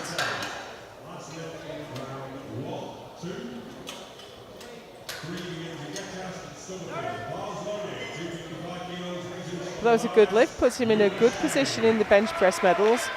But here comes the defending world champion. It's Jesus Olivares for 255. He's previously hit as heavy as 272.5, pacing to end up well below that. He's paced below on his squats. How much lower is he pacing overall? Well, Matt Gary was looking stressed. He's the USA team coach.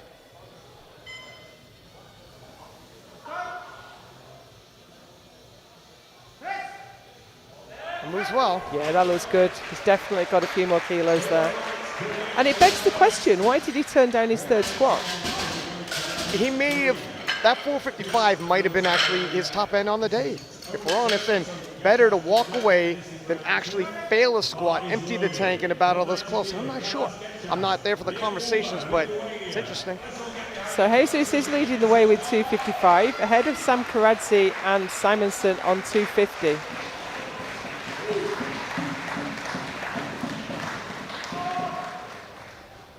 Third round of bench now, and here's Tadas Gechas to have another crack at that 190 that he missed on his second. I'm not sure what the infraction was actually. It was overturned on a blue card, so maybe lockout.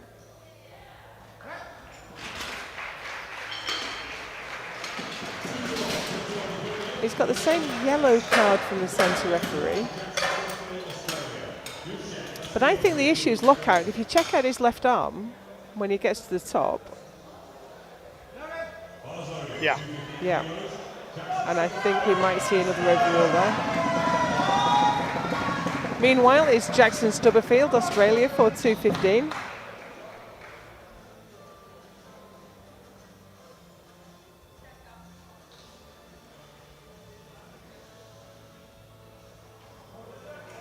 Yeah, there goes the overrule.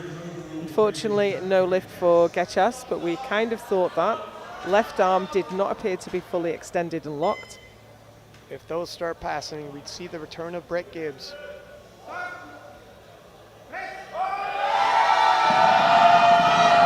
Oh, he hit a wall, but he pushed through it.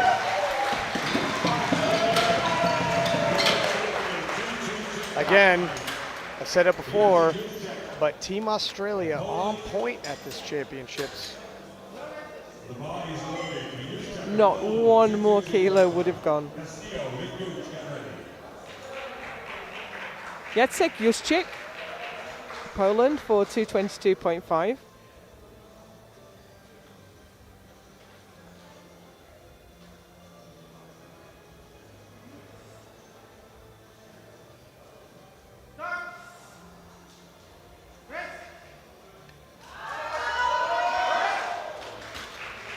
Step too far for Jacek. Great catch by the spotters and loaders.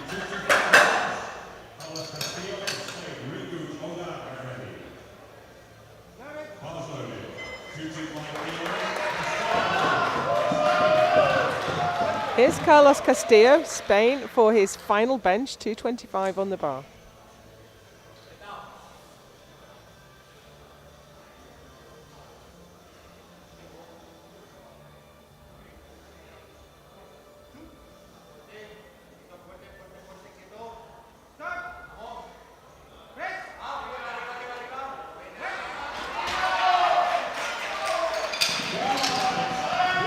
Three white lights, a good lift.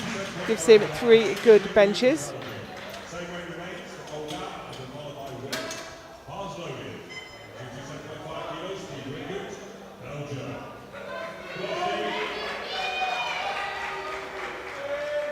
Here's Big Steve Ringoot, 227.5. His second move really well.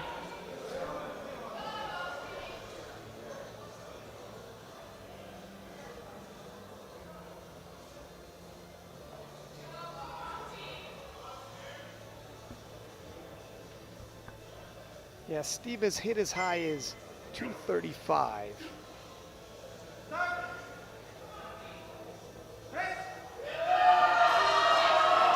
Yeah, that was a good attempt selection there.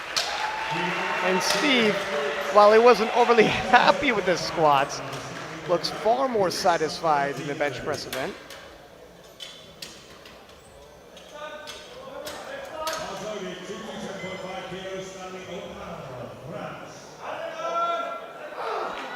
Final bench for Stanley Odon, France. It's 227.5.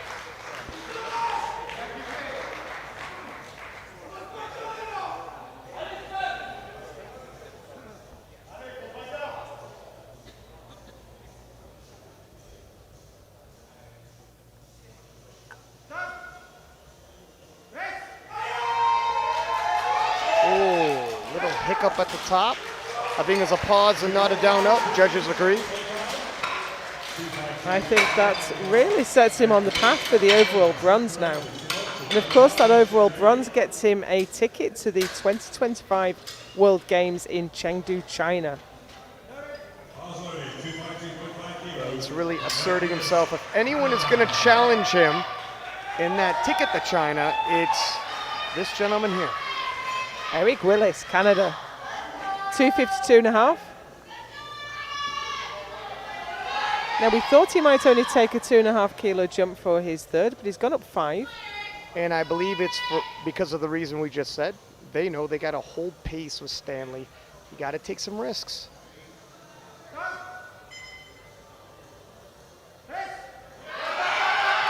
Oh, it pays off.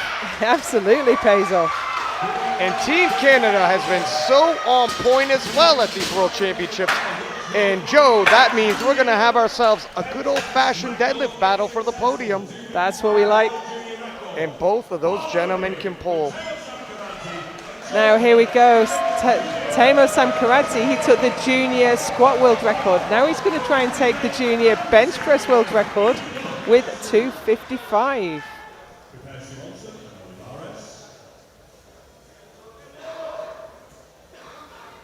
That record is Jesus Olivares' record.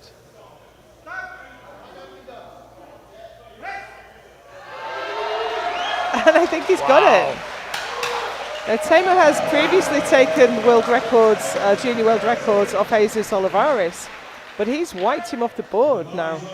He just took the record book, scratched out Jesus' name and etched his own twice in the same day, while hot on Jesus' heels for the open title.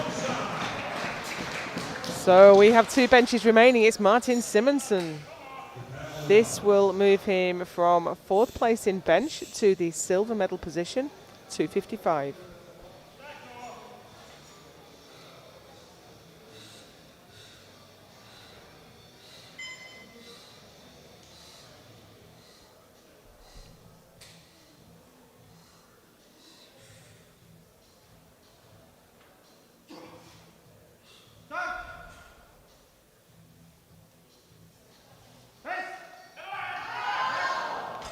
Just a step too far, unfortunately.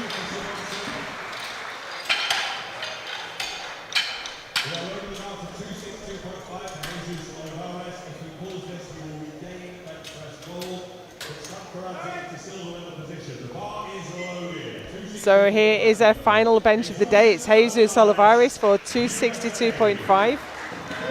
The bench gold is currently with Sam Karadze. I didn't expect I would need to say this, but if Jesus doesn't hit this, him and Timur are neck and neck, dead even in the forecast. That is just incredible. And Timur, by the way, opening 25 kilos heavier on deadlifts. That's not good.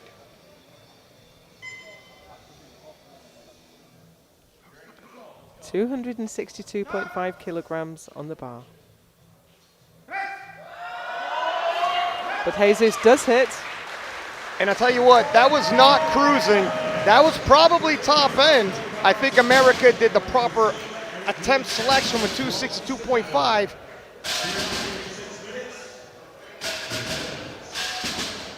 Yeah, it didn't have too much more left. It'd be risky. So Olivares takes the bench gold with 262.5. Temasam Karadze the silver with 255. Eric Wills the bronze with 252.5. But more importantly, look at these subtotals. Jesus Olivares is out on 717.5. Sam Karadze on 685. Stanley O'Don on 600. But we know Sam Karadze is opening 15 kilos heavier.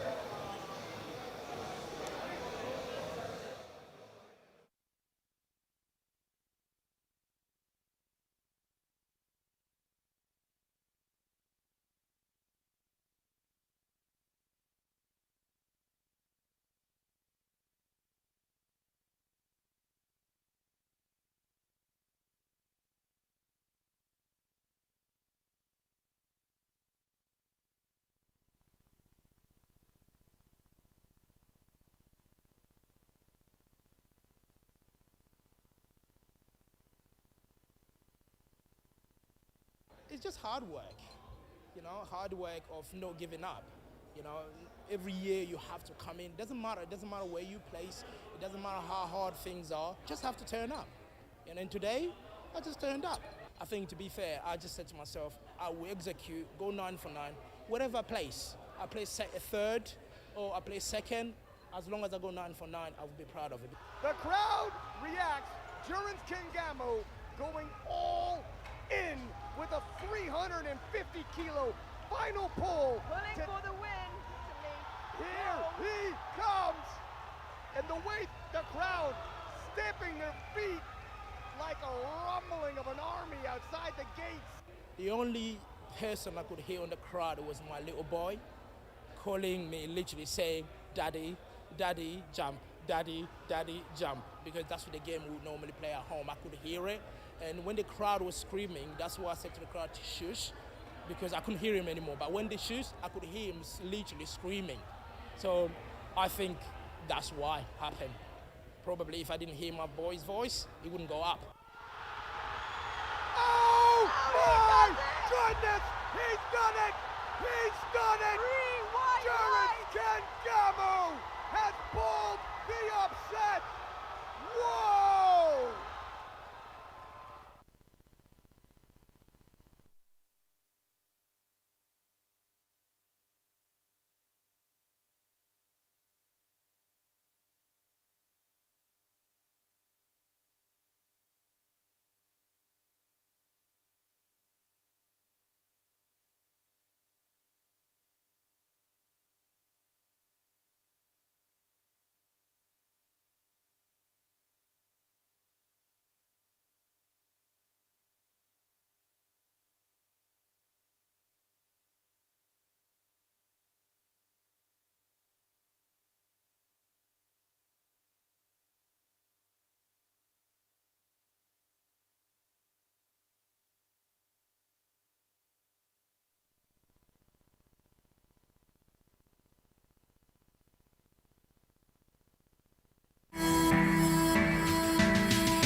The deadlift is the last movement of the powerlifting competition. On that movement, the lifter's whole body is used and put to the test. The athlete approaches the bar once the central referee calls bar loaded. He then has 1 minute to start the lift. In the conventional or sumo position, the athlete has to pull the barbell until his shoulders, hips, and knees are fully locked. Once that position is assumed by the lifter, the central referee will give the down command. The bar has to be lowered to the ground without the lifter being allowed to drop it until it touches the floor, which completes the lift. At the end of deadlift, the powerlifting total is made, which determines the winner and final placings. There are 4 main mistakes to avoid. First, not locking your shoulders, hips, or knees at the end of the movement. Second, not completing the lift with a single upward bar movement. Third, completing the lift hitching at the legs in order to allow you to do so. Fourth, dropping the bar after the central referee down command.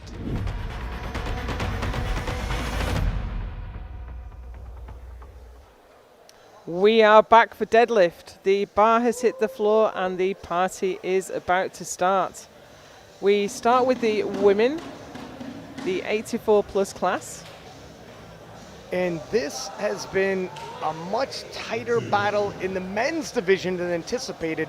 In the women's, we knew it was going to be a fight, but did we think we would be here by the time we got the deadlifts? It's a little bit of a confusing screen because we have the B group totals are already set, but you can see that Sunita Muller as subtotal has 463.5, which is 20 kilos ahead of Alexis Jones, who is 7 kilos ahead of reigning world champion, defending world champion Brittany Schlater. Yeah, the thing is, if we look at the projected, Sunita at 713.5 after she hits her opening pull, which is already a PR total for her. Again, that's dangerous. However, keep in mind, Alexis Jones with 242.5 as her opening pull can finish off in the range of 272.5 and make a lot of ground covered in this event. Now, Sunita has put her opener up. I think it was set at 240 or 242. She's gone all the way up to 250 to her opener. I think she's feeling good today. And here's Matilda Yeller, Sweden, for 200 kilos.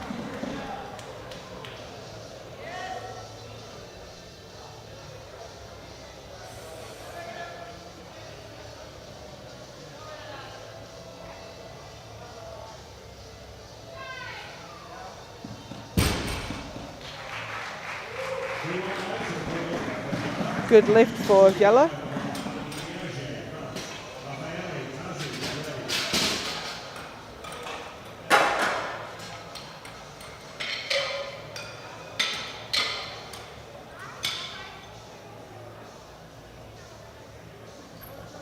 Here's Amélie Miege, France, for 222.5. She broke her own bench press world record, only to see it broken again immediately afterwards by Alexis Jones.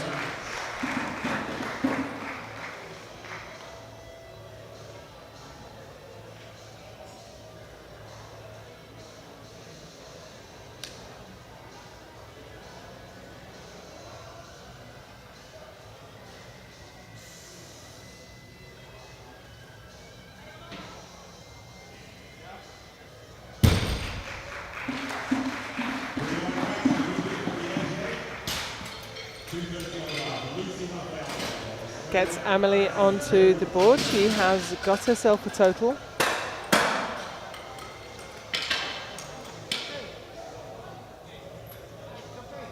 Nice pull for Team France. And here's Lucy Lafayette, Australia, for 230 kilos. Newcomer to the World Championships, but moved properly up to this point. And once she hits this, she has her total secured.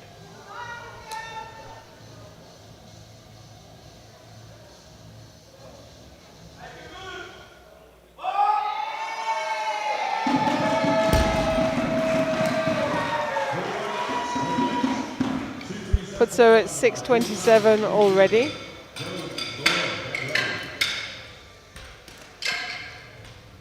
You go back 5 years, that would have been the world record. The sport is progressing incredibly quickly. Here's last year's bronze medalist, Jill Tassie, New Zealand, for 237.5.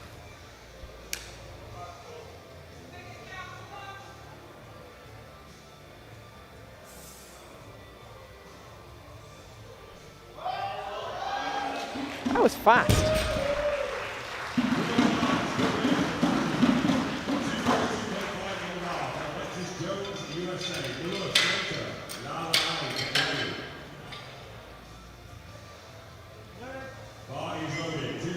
And now we get into the contenders for the top spots on the podium. It's Alexis Jones for 242.5. Alexis extremely confident after the bench press event, yelling to the crowd, "I'm here. We've been waiting for her arrival." Smooth opener.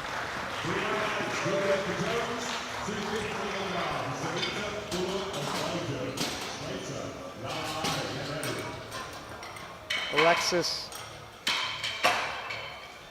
easily getting on the board. Hard to read these openers. And this is a massive opener for Sunita, 250 kilos. Way more than she's opened with in the past. Previous PR is 262.5.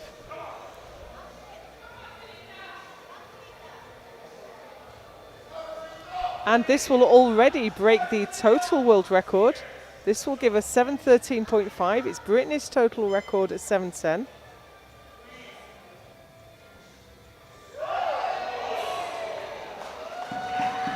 And for Sunita to be pacing this quick, she is well ahead of where we thought she'd be. We thought she put in a great performance today, but this has exceeded all expectations. it's not the lockout that she might struggle. We'll pay attention for that in the second and third attempts. And can these other ladies catch up? What can Brittany do? This is 252.5. Brittany's got a pretty smooth, clean pull on her. She's done as much as 267.5. She did that at Sheffield in February.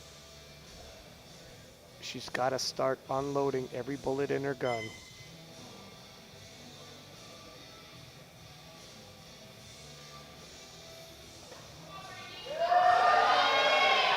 That looked good. And you can see how clean and smooth a lockout that is. If we have a comparison here, because they went back to back, Brittany probably won't get too many calls in the deadlift event.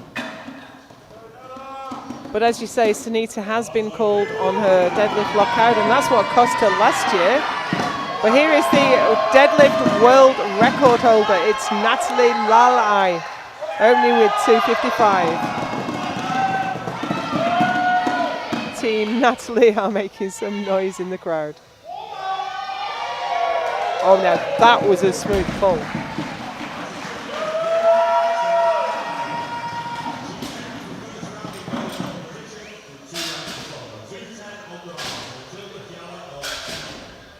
So we might see a world record attempt from Natalie on her next pull.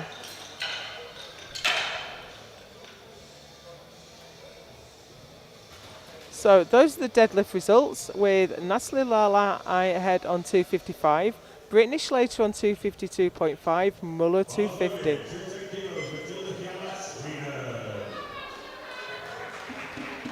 Second round, and it's Matilda Jalla, Sweden, for 210. Currently sitting in 9th place. This won't move her up.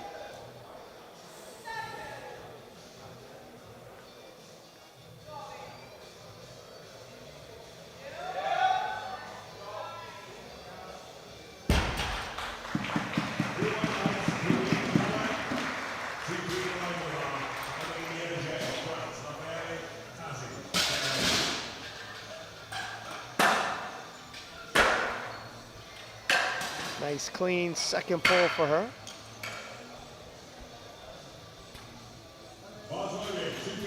Next out is Amélie Miege, France, for 235. We're starting to get up towards what the most she's done on the platform before.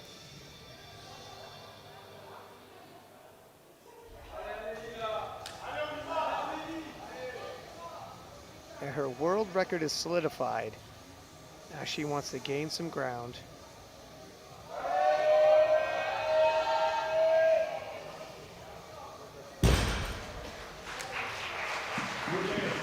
Good lift for Miege. And she's worked hard on that deadlift lockout. It's tripped her up a few times in the past. Yeah, when a lifter leans back, they want to get the shoulders back, but then the knees threaten to unlock. Here's Lucy Lafayella, Australia, for 245. She's taken a 15-kilo jump. Had a cracking day out in her first World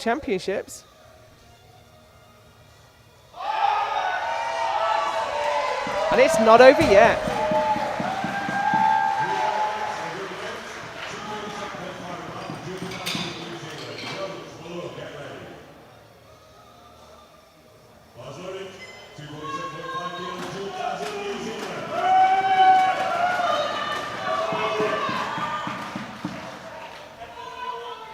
Jewel Tazzy now, she's gone up 10 kilos to 247.5. Sitting in 4th place, it's going to be hard for her to get on the podium now.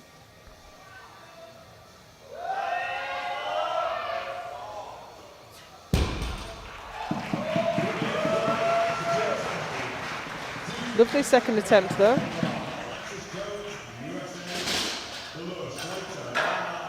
She should be able to stay ahead of Miege in 5th.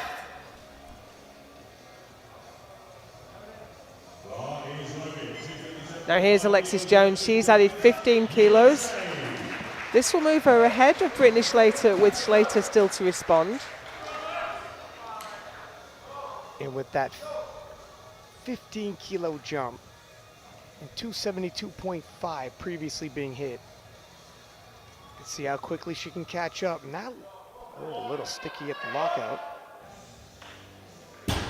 Yeah, what do you think, Ryan? That looks like it's close to the top end. I was just about to say, in that move, very smooth, and then the lockout came. I'm not sure now. Really struggled just to get through.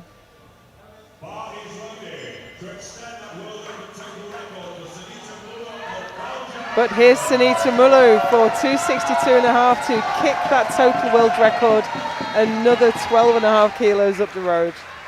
726 is what the total world record will be should she hit this. And that is an insane total.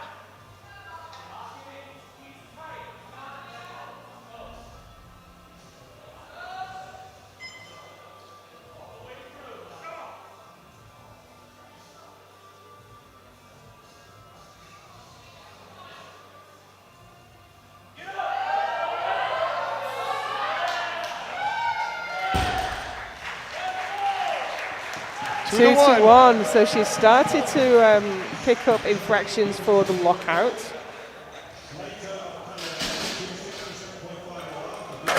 Just needs to be convincing about having the hips through and the shoulders back. Yeah, that was right on the margin, but it still put her at 726, which is an incredible total. I just had my eye on the jury for a second there, but they've sat. No, they're still discussing.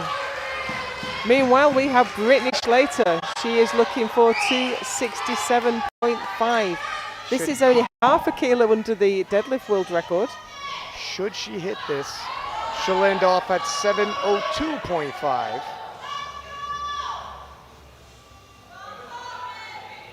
And this will get her back ahead of Alexis Jones.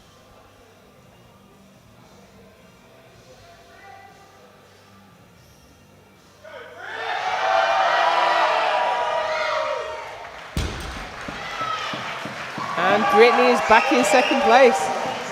Brittany in the middle of a battle. But there's nothing in it. She's on 702.5. Alexis Jones is 699.5.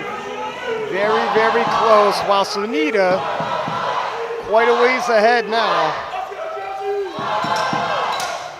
And we thought Natalie Lalai might attempt the world record on a second, and here it is, 268.5. Now Nat has hit 272.5 back home. But she's a long way from home here in Lithuania.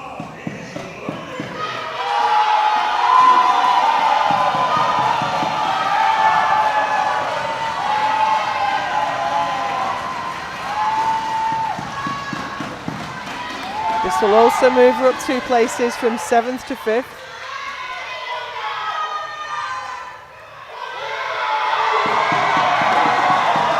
And that looks like a good lift. Yeah, and a new world record.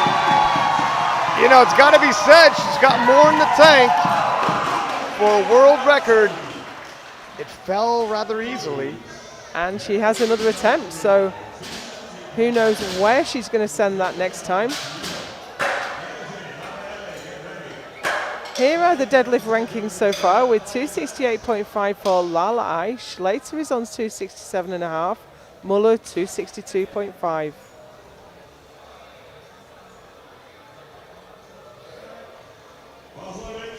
Final round of deadlift. This is where we crown our super heavyweight queen. First lifter out is Matilda Hjalla, Sweden for 217.5.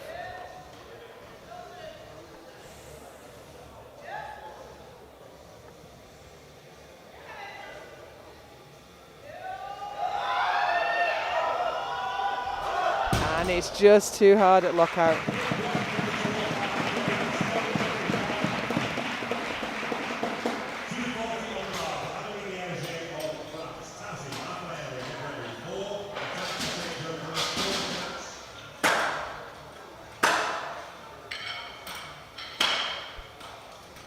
$240 now for Amélie Miege. While I have a minute, it appears as though Schlater and Jones, it's an all North American battle for silver, and I think they're leaving Sunita alone with that gold. I think that's a wise choice. She is so far ahead. But here's Miege for 240. She's now in 6th with Lala Ai having moved past.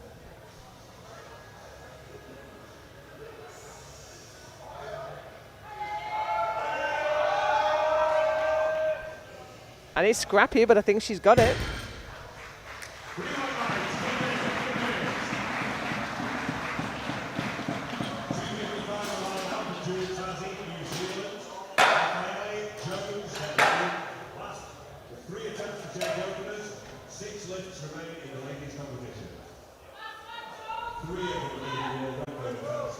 Here is Jewel Tazzy. Unfortunately won't make the podium this year. Looking for 255 to complete her day and give her a 672.5 kilo total.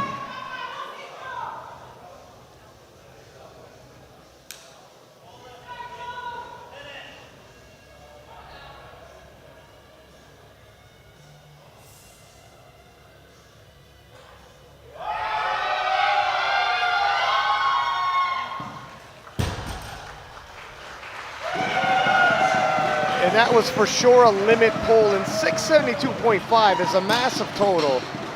Wasn't long ago that was definitely going to finish her off on the podium, but this is a new day, and these ladies, especially at the top end, the big three, are just putting up phenomenal performances. For reference though, that 672.5 would have been the world record only a year ago. It's crazy. Lucy Lafayette, Australia, 257.5. This is a massive pull.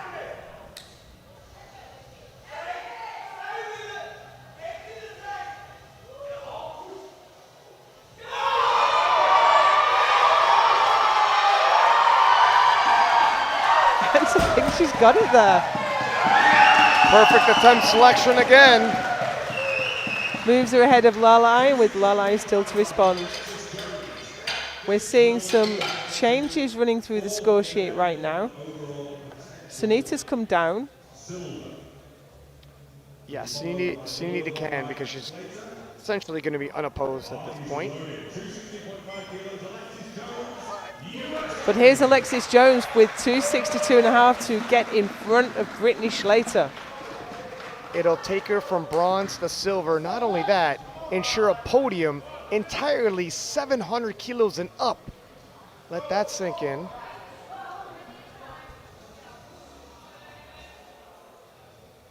It's only 5 kilos more in her second. It's possible.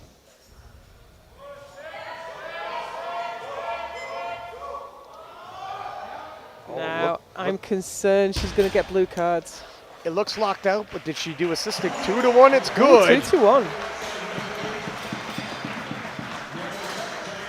Now, it looked like there was some supporting on the thighs, but she was only called on it by one referee, and to be honest, it looked better from that angle. The jury is deliberating. So while the jury deliberates, Jones is ahead of Schlater.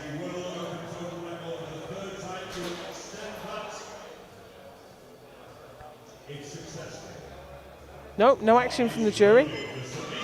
And here's Sunita Mullu. She is the world champion elect. And she's looking for another 5 kilos to take that world record total to 731.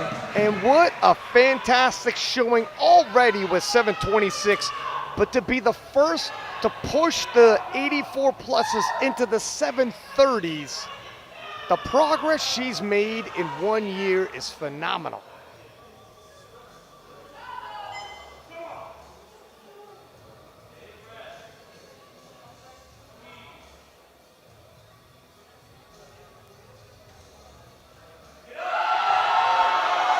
Fast off the floor. I think she's locked it. The referees say no. Now I can see the coach making his way to the jury table. There was a red card and a yellow card. So I think it's legitimate to say what was the issue there. And nevertheless, though, let's not take any shine off the fact, even if it stands at 726, Sonita putting on a historic performance here. Deliberations are going on, and in the meantime, we have Brittany Schlater. She's looking to take the deadlift world record away from Lalai. Lalai has a placeholder of 280 in at the minute, but she can change that twice. Britt hit 267.5. This is only 2 kilos more. Sunita's lift was good. The jury has overruled it was a good lift. Absolutely insane total she posted up. But we have Brittany Schlater on the platform right now for 269.5 for the deadlift world record. It'll also bump her from bronze to silver on body weight.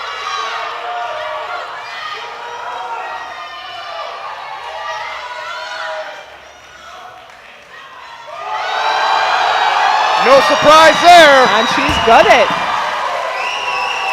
Brittany Schlater makes history with her last pull. 3 White Lights takes the silver medal, secures her place at the World Games. Sunita just could not be caught today. What a fantastic performance by all 3 of the ladies at the top end. 1 lift remains for the ladies, and it's Natalie Lalai. She wants her deadlift world record back. 273 kilos on the bar.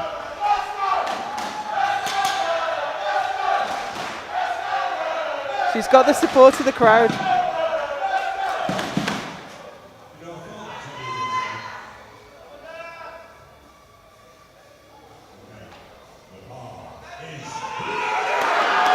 History awaits Natalie.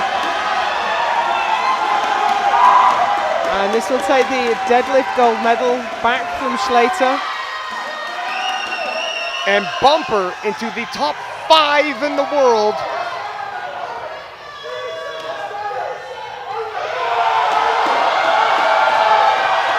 It's slow at lockout, but she pulled it in. Looks like she's done it. 3 white lights.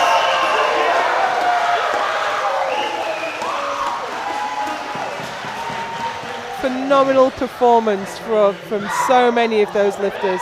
Sunita Mullu smashing the total world record into absolute smithereens. So those are the deadlift results, with 273 for Lalai, 269.5 for Schlater, and 267.5 for Mullu. But more importantly, Sunita is your new super heavyweight world champion. Remarkable performance. Brittany Schlater takes the silver, and Alexis Jones is just behind her on body weight.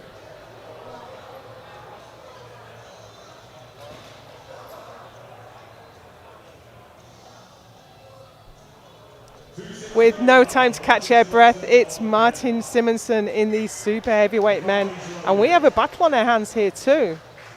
Yeah, somewhat unexpected now. Jesus, He's put it up. he's put it up, but still put up his opener, but still 20 kilos below Timur. So 260 for Martin Simonsen.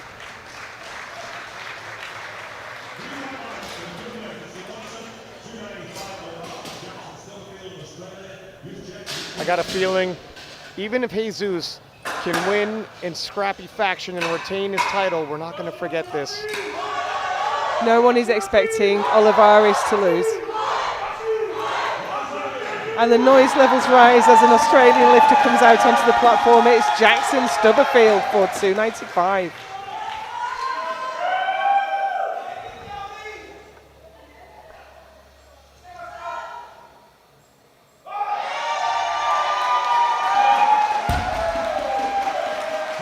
Nice fast opener.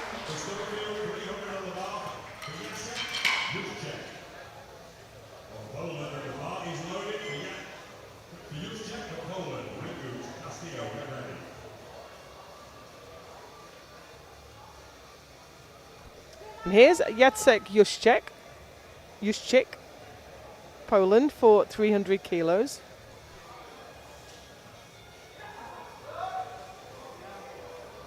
Beltless.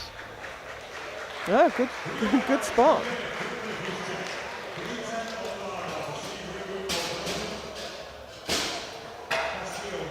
Yeah, beltless conventional, you don't see that too often.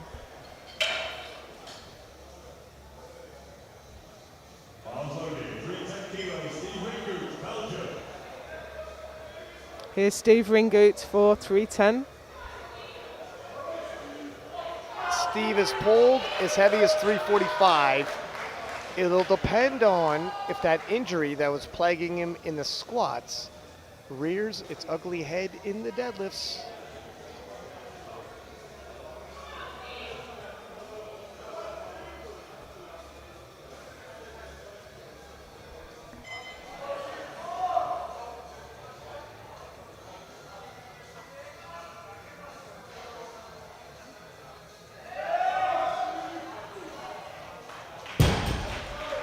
Well, doesn't appear to be in pain, and even when he walks off, looks okay.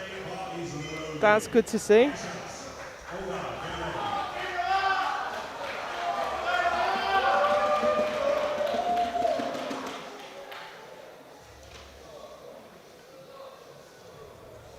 Here's Carlos Castillo, Spain for 310. We'll let everyone get their first attempt in, then we'll have a look at how that affects the rankings.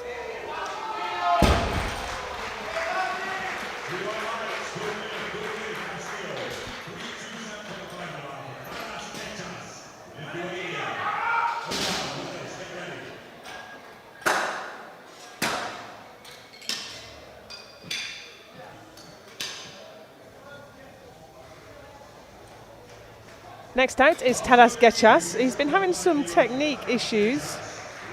He's been making the lifts but having technical fails here and there. So let's hope he can absolutely smoke this 327.5 opener.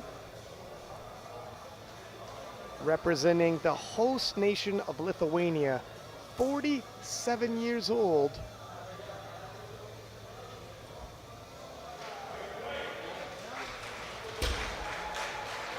Three white lights, a good lift, and he has his total.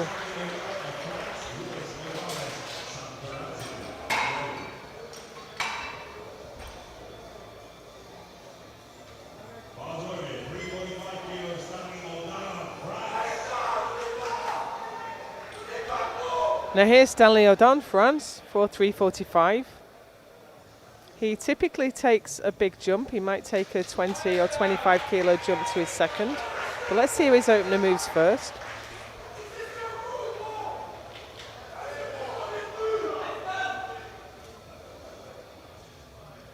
Stanley has an opportunity to pick himself up a deadlift medal as well as an overall.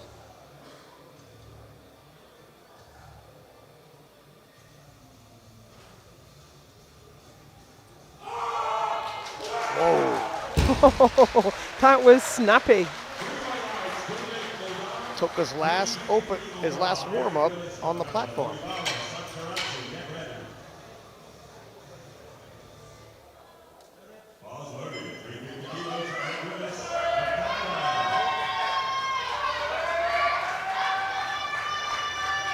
Here's Eric Willis, Canada, for 350, former world champion.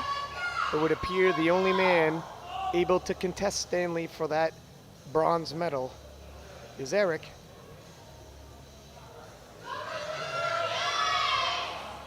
And he can pull.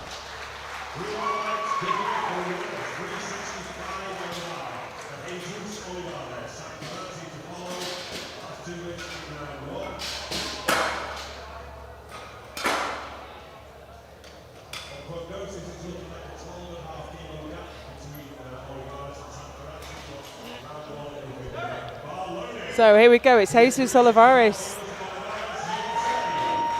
looking for his next world title. He is unbeaten at this level. 365 to open. 12.5 kilos separates him and Timur.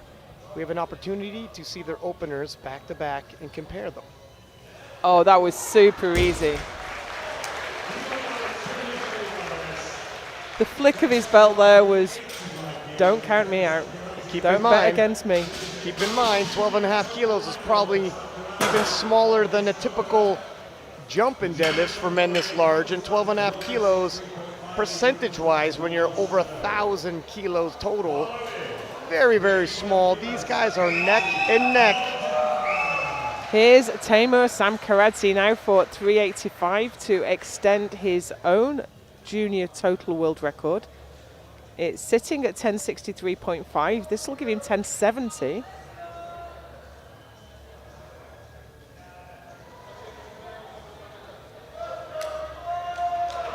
Which will put him on a level where he's the 4th biggest total in the IPF. This matches him with Jeza Uwepa.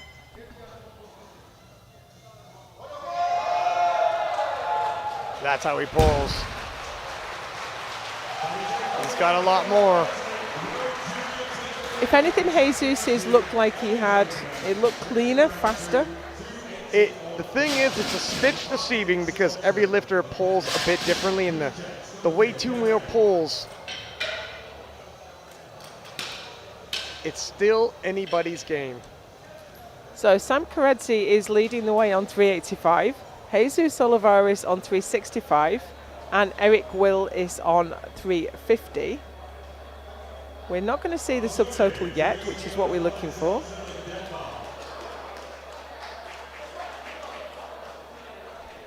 And into the second round with Martin Simonsen, Denmark, for 280.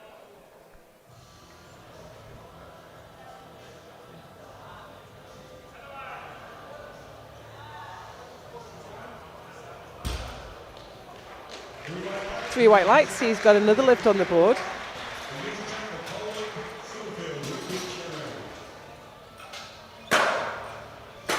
Got a good chance of moving up to 5th place ahead of Carlos Castillo.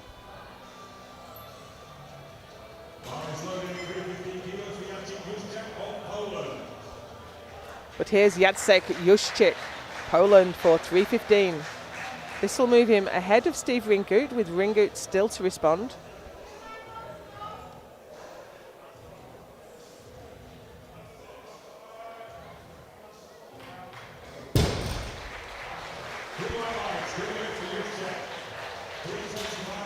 And as I take a peek at the scoreboard, the way it stands now, Jesus taking a 20 kilo jump to 385 on his second. Timur, 17 and a half at 402.5. And we're at the situation now, if Jesus misses, Timur's in the lead. Jesus hits, he maintains, and we're already at that position. We are not expecting Jesus to miss.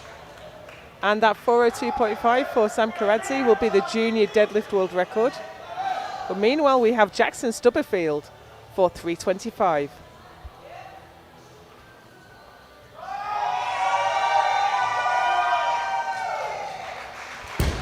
Had a little bit of a dancing leg there, but he got it locked out at the top.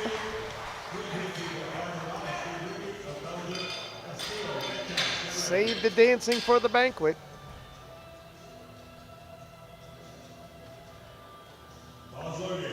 It was involuntary.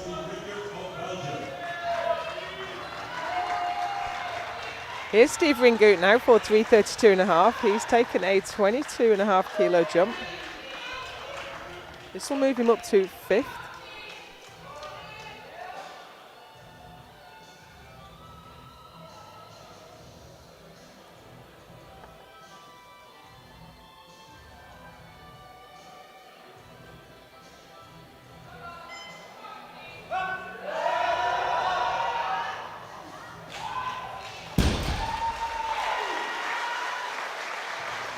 Nicely done by Steve. And another update with the scoreboard. Eric Willis doing the same thing to Stanley from France as Timur's attempting to do with Jesus, applying pressure. If Stanley misses his second and Eric hits his second, he moves into the lead. A pressure from behind being applied by the national teams. They can't miss at this point. Here's Carlos Castillo, Spain, for 340 to move ahead of Ringut into 5th place.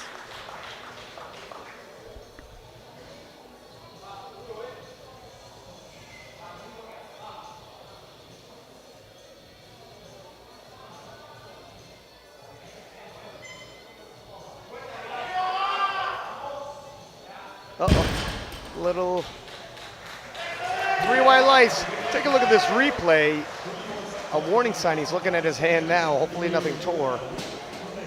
That left hand held on just in time. Yoink, starting to pull. So if you have a callus that starts to slide in that situation, then you'll have real trouble holding onto the bar next time. Here's Tadas Gečas, Lithuania, for 347.5.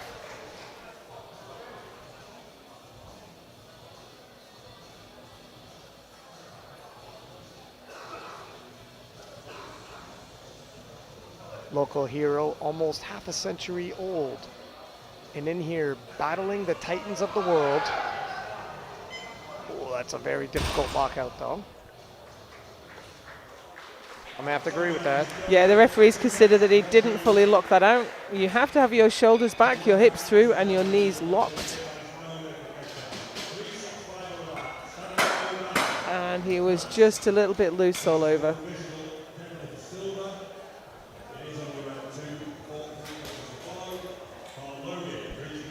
Getting towards the pointy end now, and here's Stanley O'Don for 365.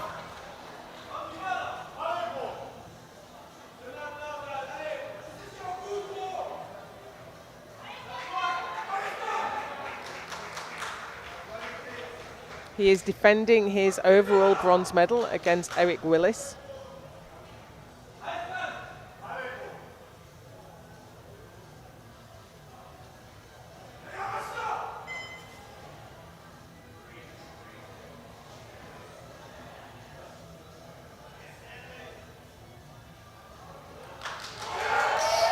Still pretty quick. Slows a little at lockout, but plenty more left. Speed off the floor is incredible. Yeah. He's explosive.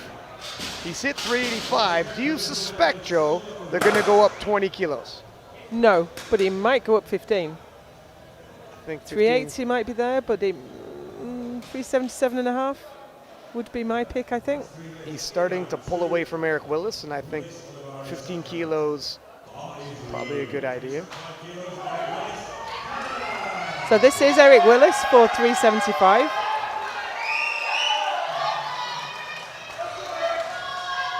This won't move him past Stanley, but it will close the gap somewhat.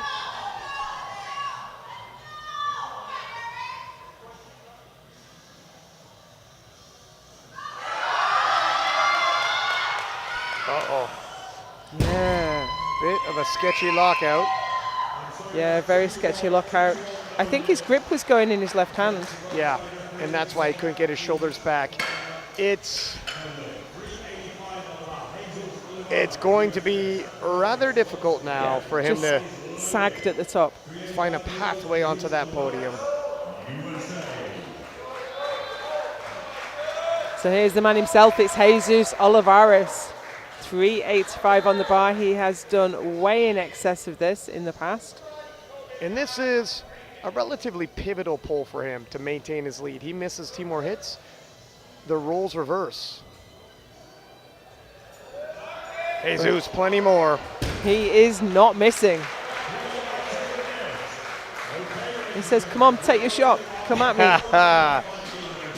As a king should. Ready to defend his throne. Take a look.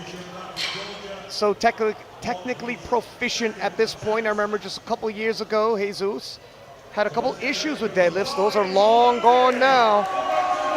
Here's Teemu Samkaradze, the young challenger. We thought he might be the man to bring the challenge to Jesus. We didn't think it would be this soon. But this is 402.5 to extend his own junior deadlift world records and his own junior total world records. Yeah, in terms of career development, this junior world champion is far exceeding expectations. 1087.5 if he gets this. Oh my goodness. Wow. That is a huge total for the Georgian Bull. For the Georgian Bull. I like it, Joe. I like that. 1087. Only two men have ever totaled more than this. Ray Williams and Jesus Olivares. He is creeping up. So he leads in the deadlift with 402.5, with Jesus on 385 and Stanley O'Don on 365. But more importantly, Olivares 1102.5, Sam Karadze 1087.5, O'Don 965.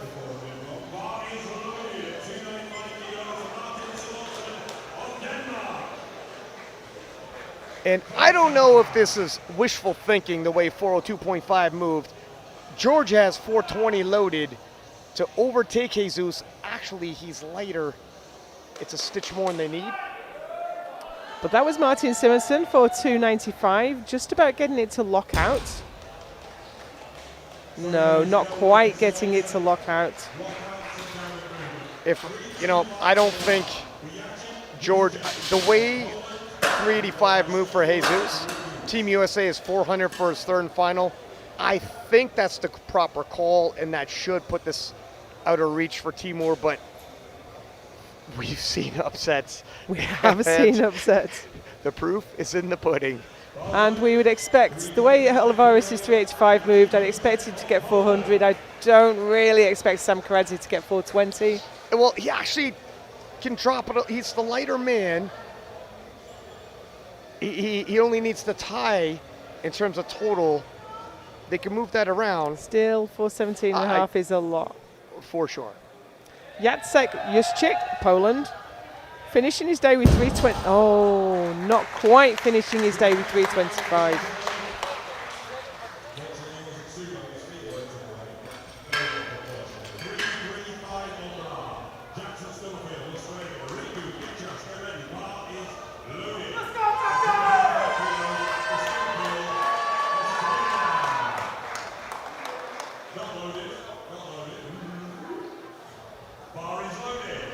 Jackson Stubblefield now, 335.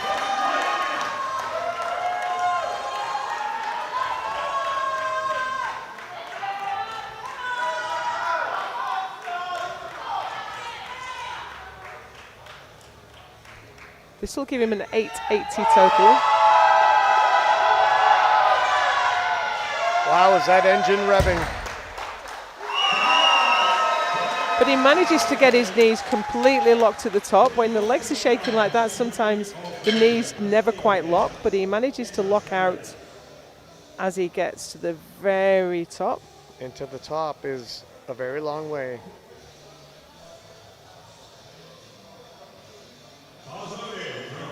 Here's Steve Ringoot for his final lift of the day, 340. Steve Ringoot looking to take 340 kilos to the top floor.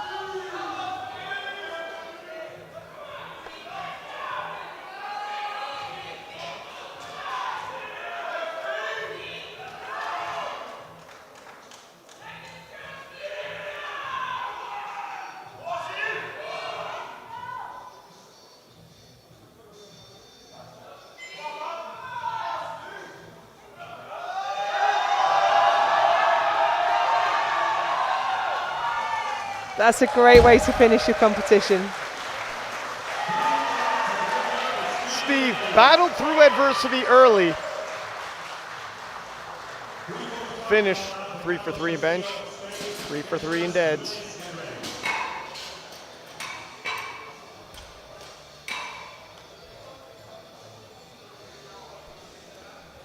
Fifth place man, Carlos Castillo, is next out. He's going to take 345 for his final pull.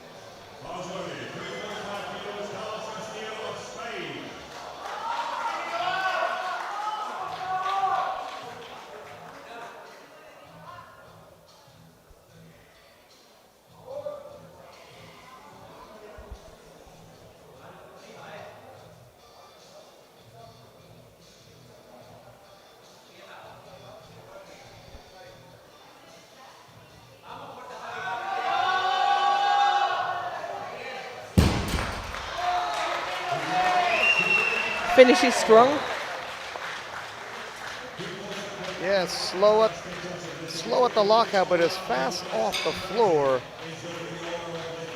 Broke the inertia off the ground.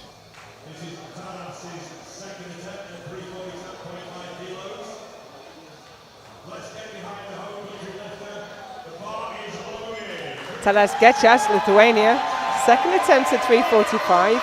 He was just an inch of lockout away.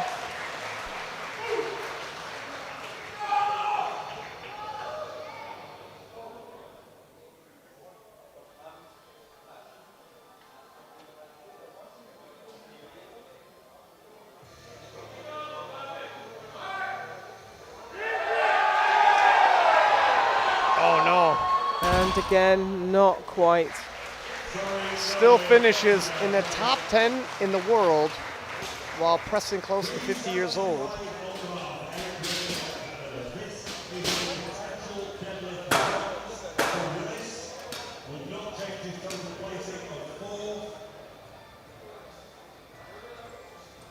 Eric Willis is out next. He looks like he can't catch Stanley Odan. He will finish off the podium today.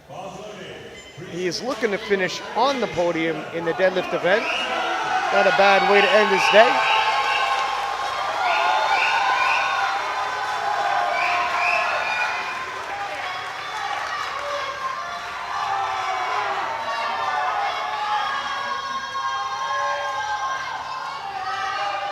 Can he keep hold of it?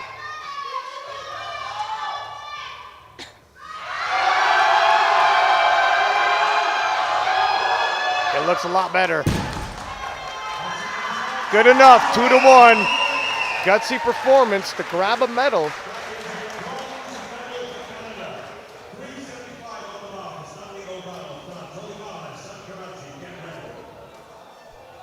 Overruled, yeah, his shoulders weren't back. That's a real shame. It's a moral victory, but not a technical one. And we have a Stanley Odan. Bronze medal in deadlift, bronze medal overall. Stanley is going to the World Games. And he's looking for 375 to finish his day. And Stanley will get hyped for these final pulls.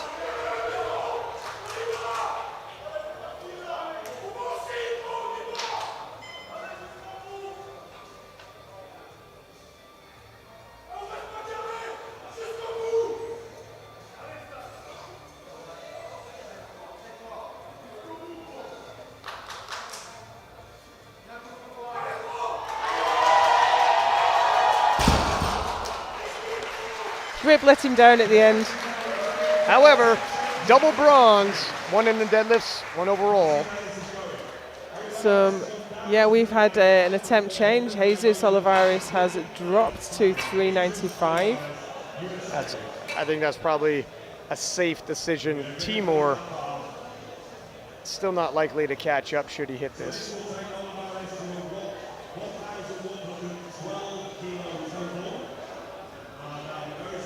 It's a big ask, but if Jesus misses, he's not looked like he's going to miss. His deadlifts have looked super strong.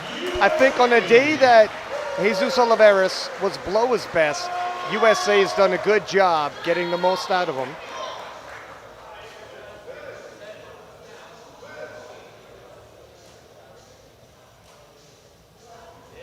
Nicely done. Yeah, pay attention in the replay here. 3 white lights. And the reason why the lowering was a good idea, pay attention to the knees and the grip.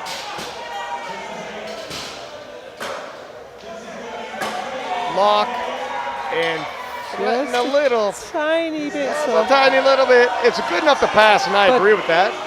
It was a good lift. He is beyond all possible doubt.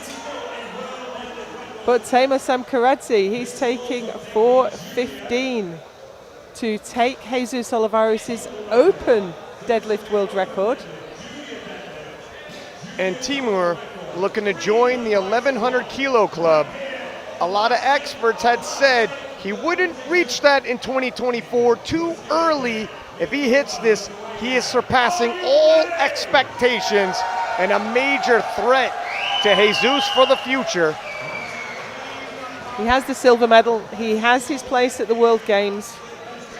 Yeah, and imagine this battle at the World Games. A year from now, where might we be? Different discussion.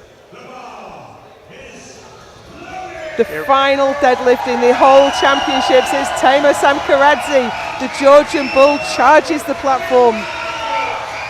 415, what a monster deadlift to end on. The biggest deadlift in IPF history.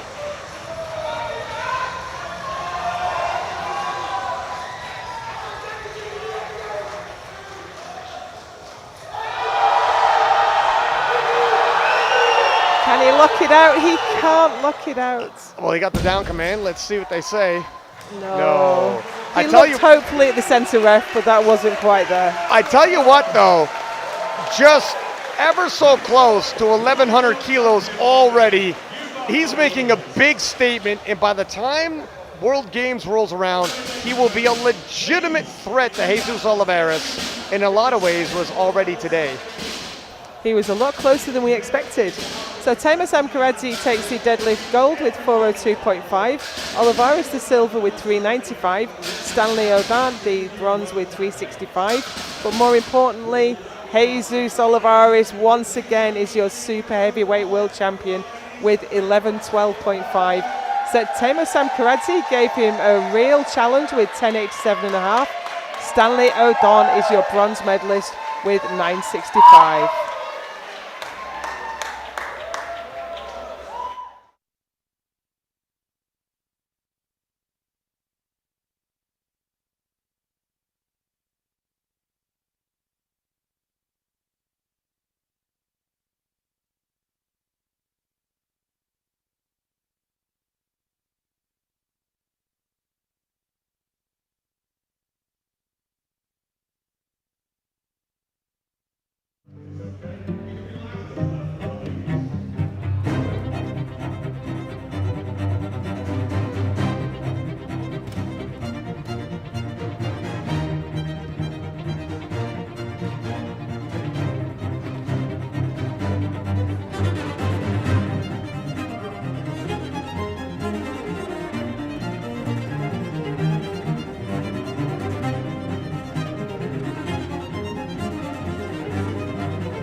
After an absolutely electrifying super heavyweight session, we have the medal ceremony here for you. Yeah, these ladies really did put on a show, didn't they? Coming in, Brittany Schlater, two-time world champion, knew she had to put on the best possible performance, but how could anyone have expected the performance by Sunita? We saw the squat world record broken, the bench world record, the deadlift world record, and that total world record got an absolute thrashing. So without any further ado, the bronze medal for squat with 280 kilos goes to Canada's Brittany Schlater. So in the squat, Brittany Schlater takes the bronze medal. What a great performance she put in as the defending world champion.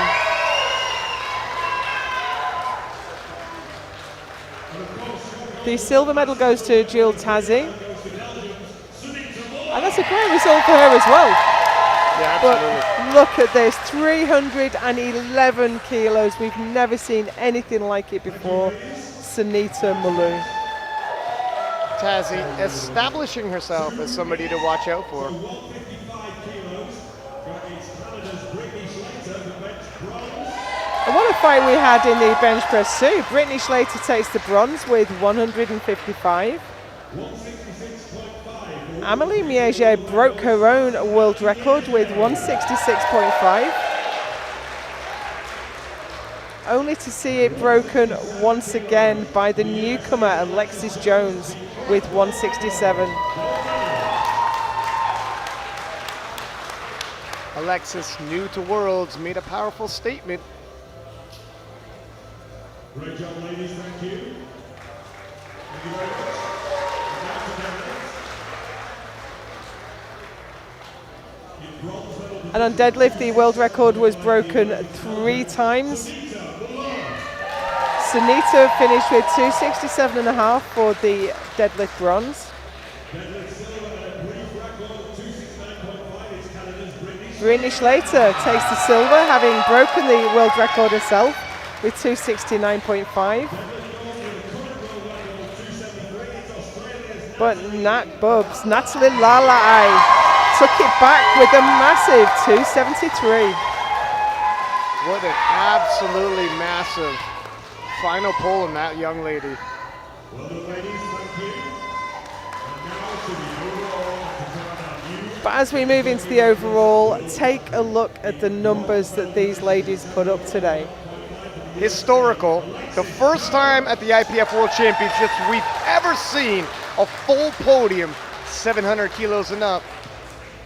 Alexis Jones in her first World Championships takes the bronze medal with 704.5. Brittany Schlater pulled a deadlift world record to sneak past on body weight. What a tight battle when only body weight separates them.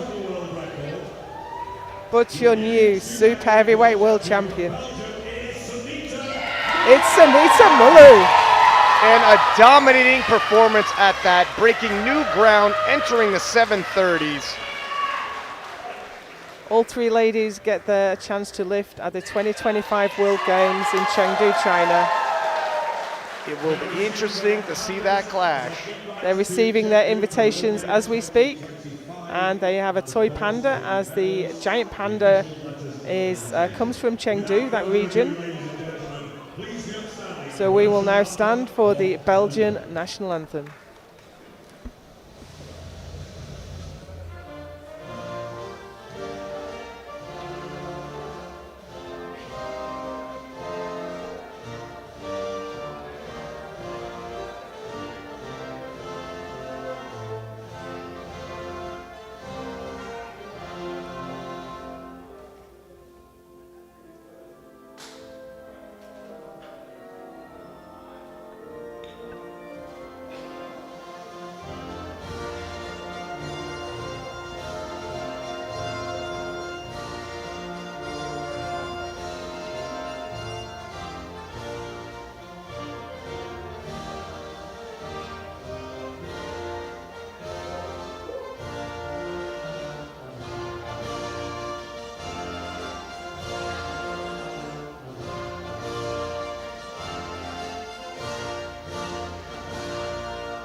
What an incredible way to end the Women's Championships.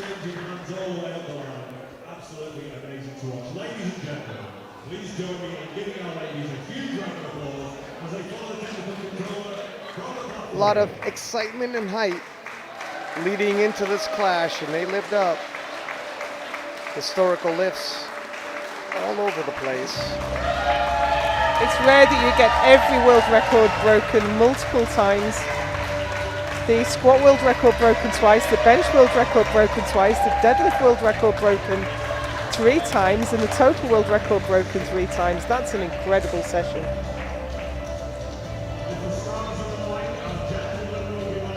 And we will welcome the super heavyweight men onto the platform next.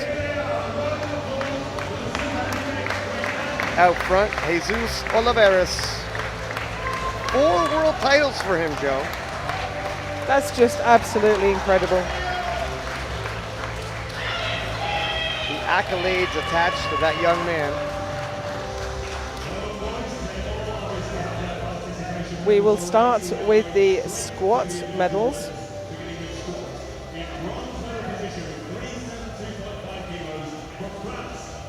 Stanley Odon takes the bronze with 372.5. Great performance from him today. He's moving everyone up.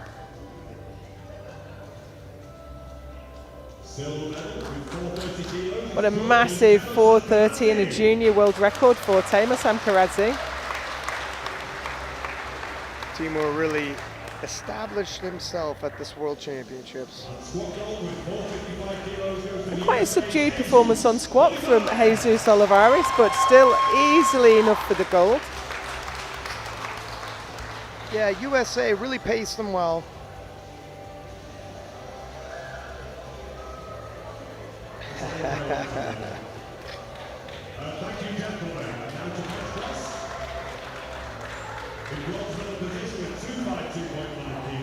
As we move on to the bench press medals, Eric Willis takes the bronze with 252.5.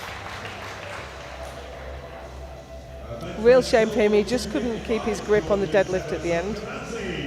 But he had a great performance on bench. And here's Tamer Samkaradze again for the junior bench press world record with 255. But no one could touch Jesus Olivares with 262.5.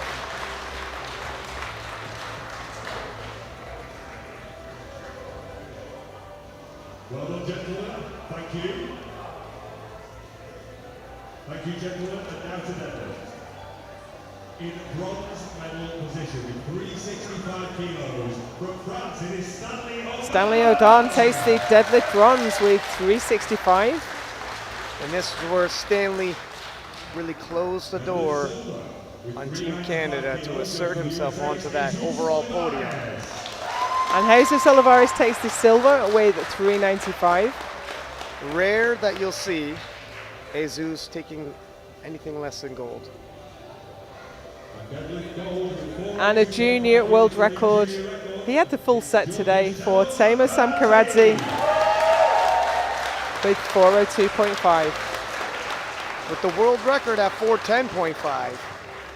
It's not far out of reach at this point. Thank you. If you would return to your fellow competitors just once more, it is time to crown the new super heavyweight world champion. And in the overall, So in bronze medal position with 9. Stanley Odon takes the bronze medal with 965.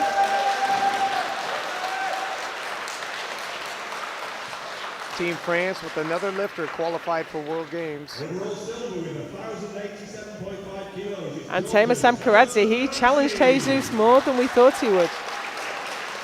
We didn't expect him to catch up this fast.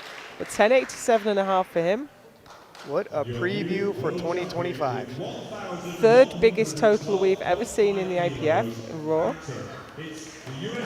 But here he is, he's the apex predator. It's Jesus Olivares taking his 4th world title. 4. There it is. There it is, 4. Almost on cue. Only Ray Williams has done more. And at Jesus' age, you got to think he's going to catch up and surpass that. Absolutely. All three receiving their invitations to lift at the 2025 World Games in Chengdu, China. And we will stand for the USA National Anthem. The United States of America.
What a fantastic way to end what has been one of the best World Championships we've ever seen.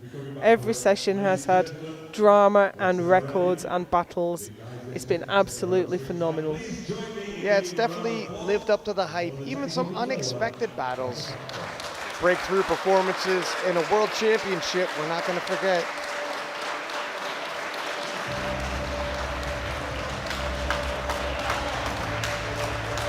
As we say goodbye to the super heavyweight men, we close out the entire competition and we will see you at the next one.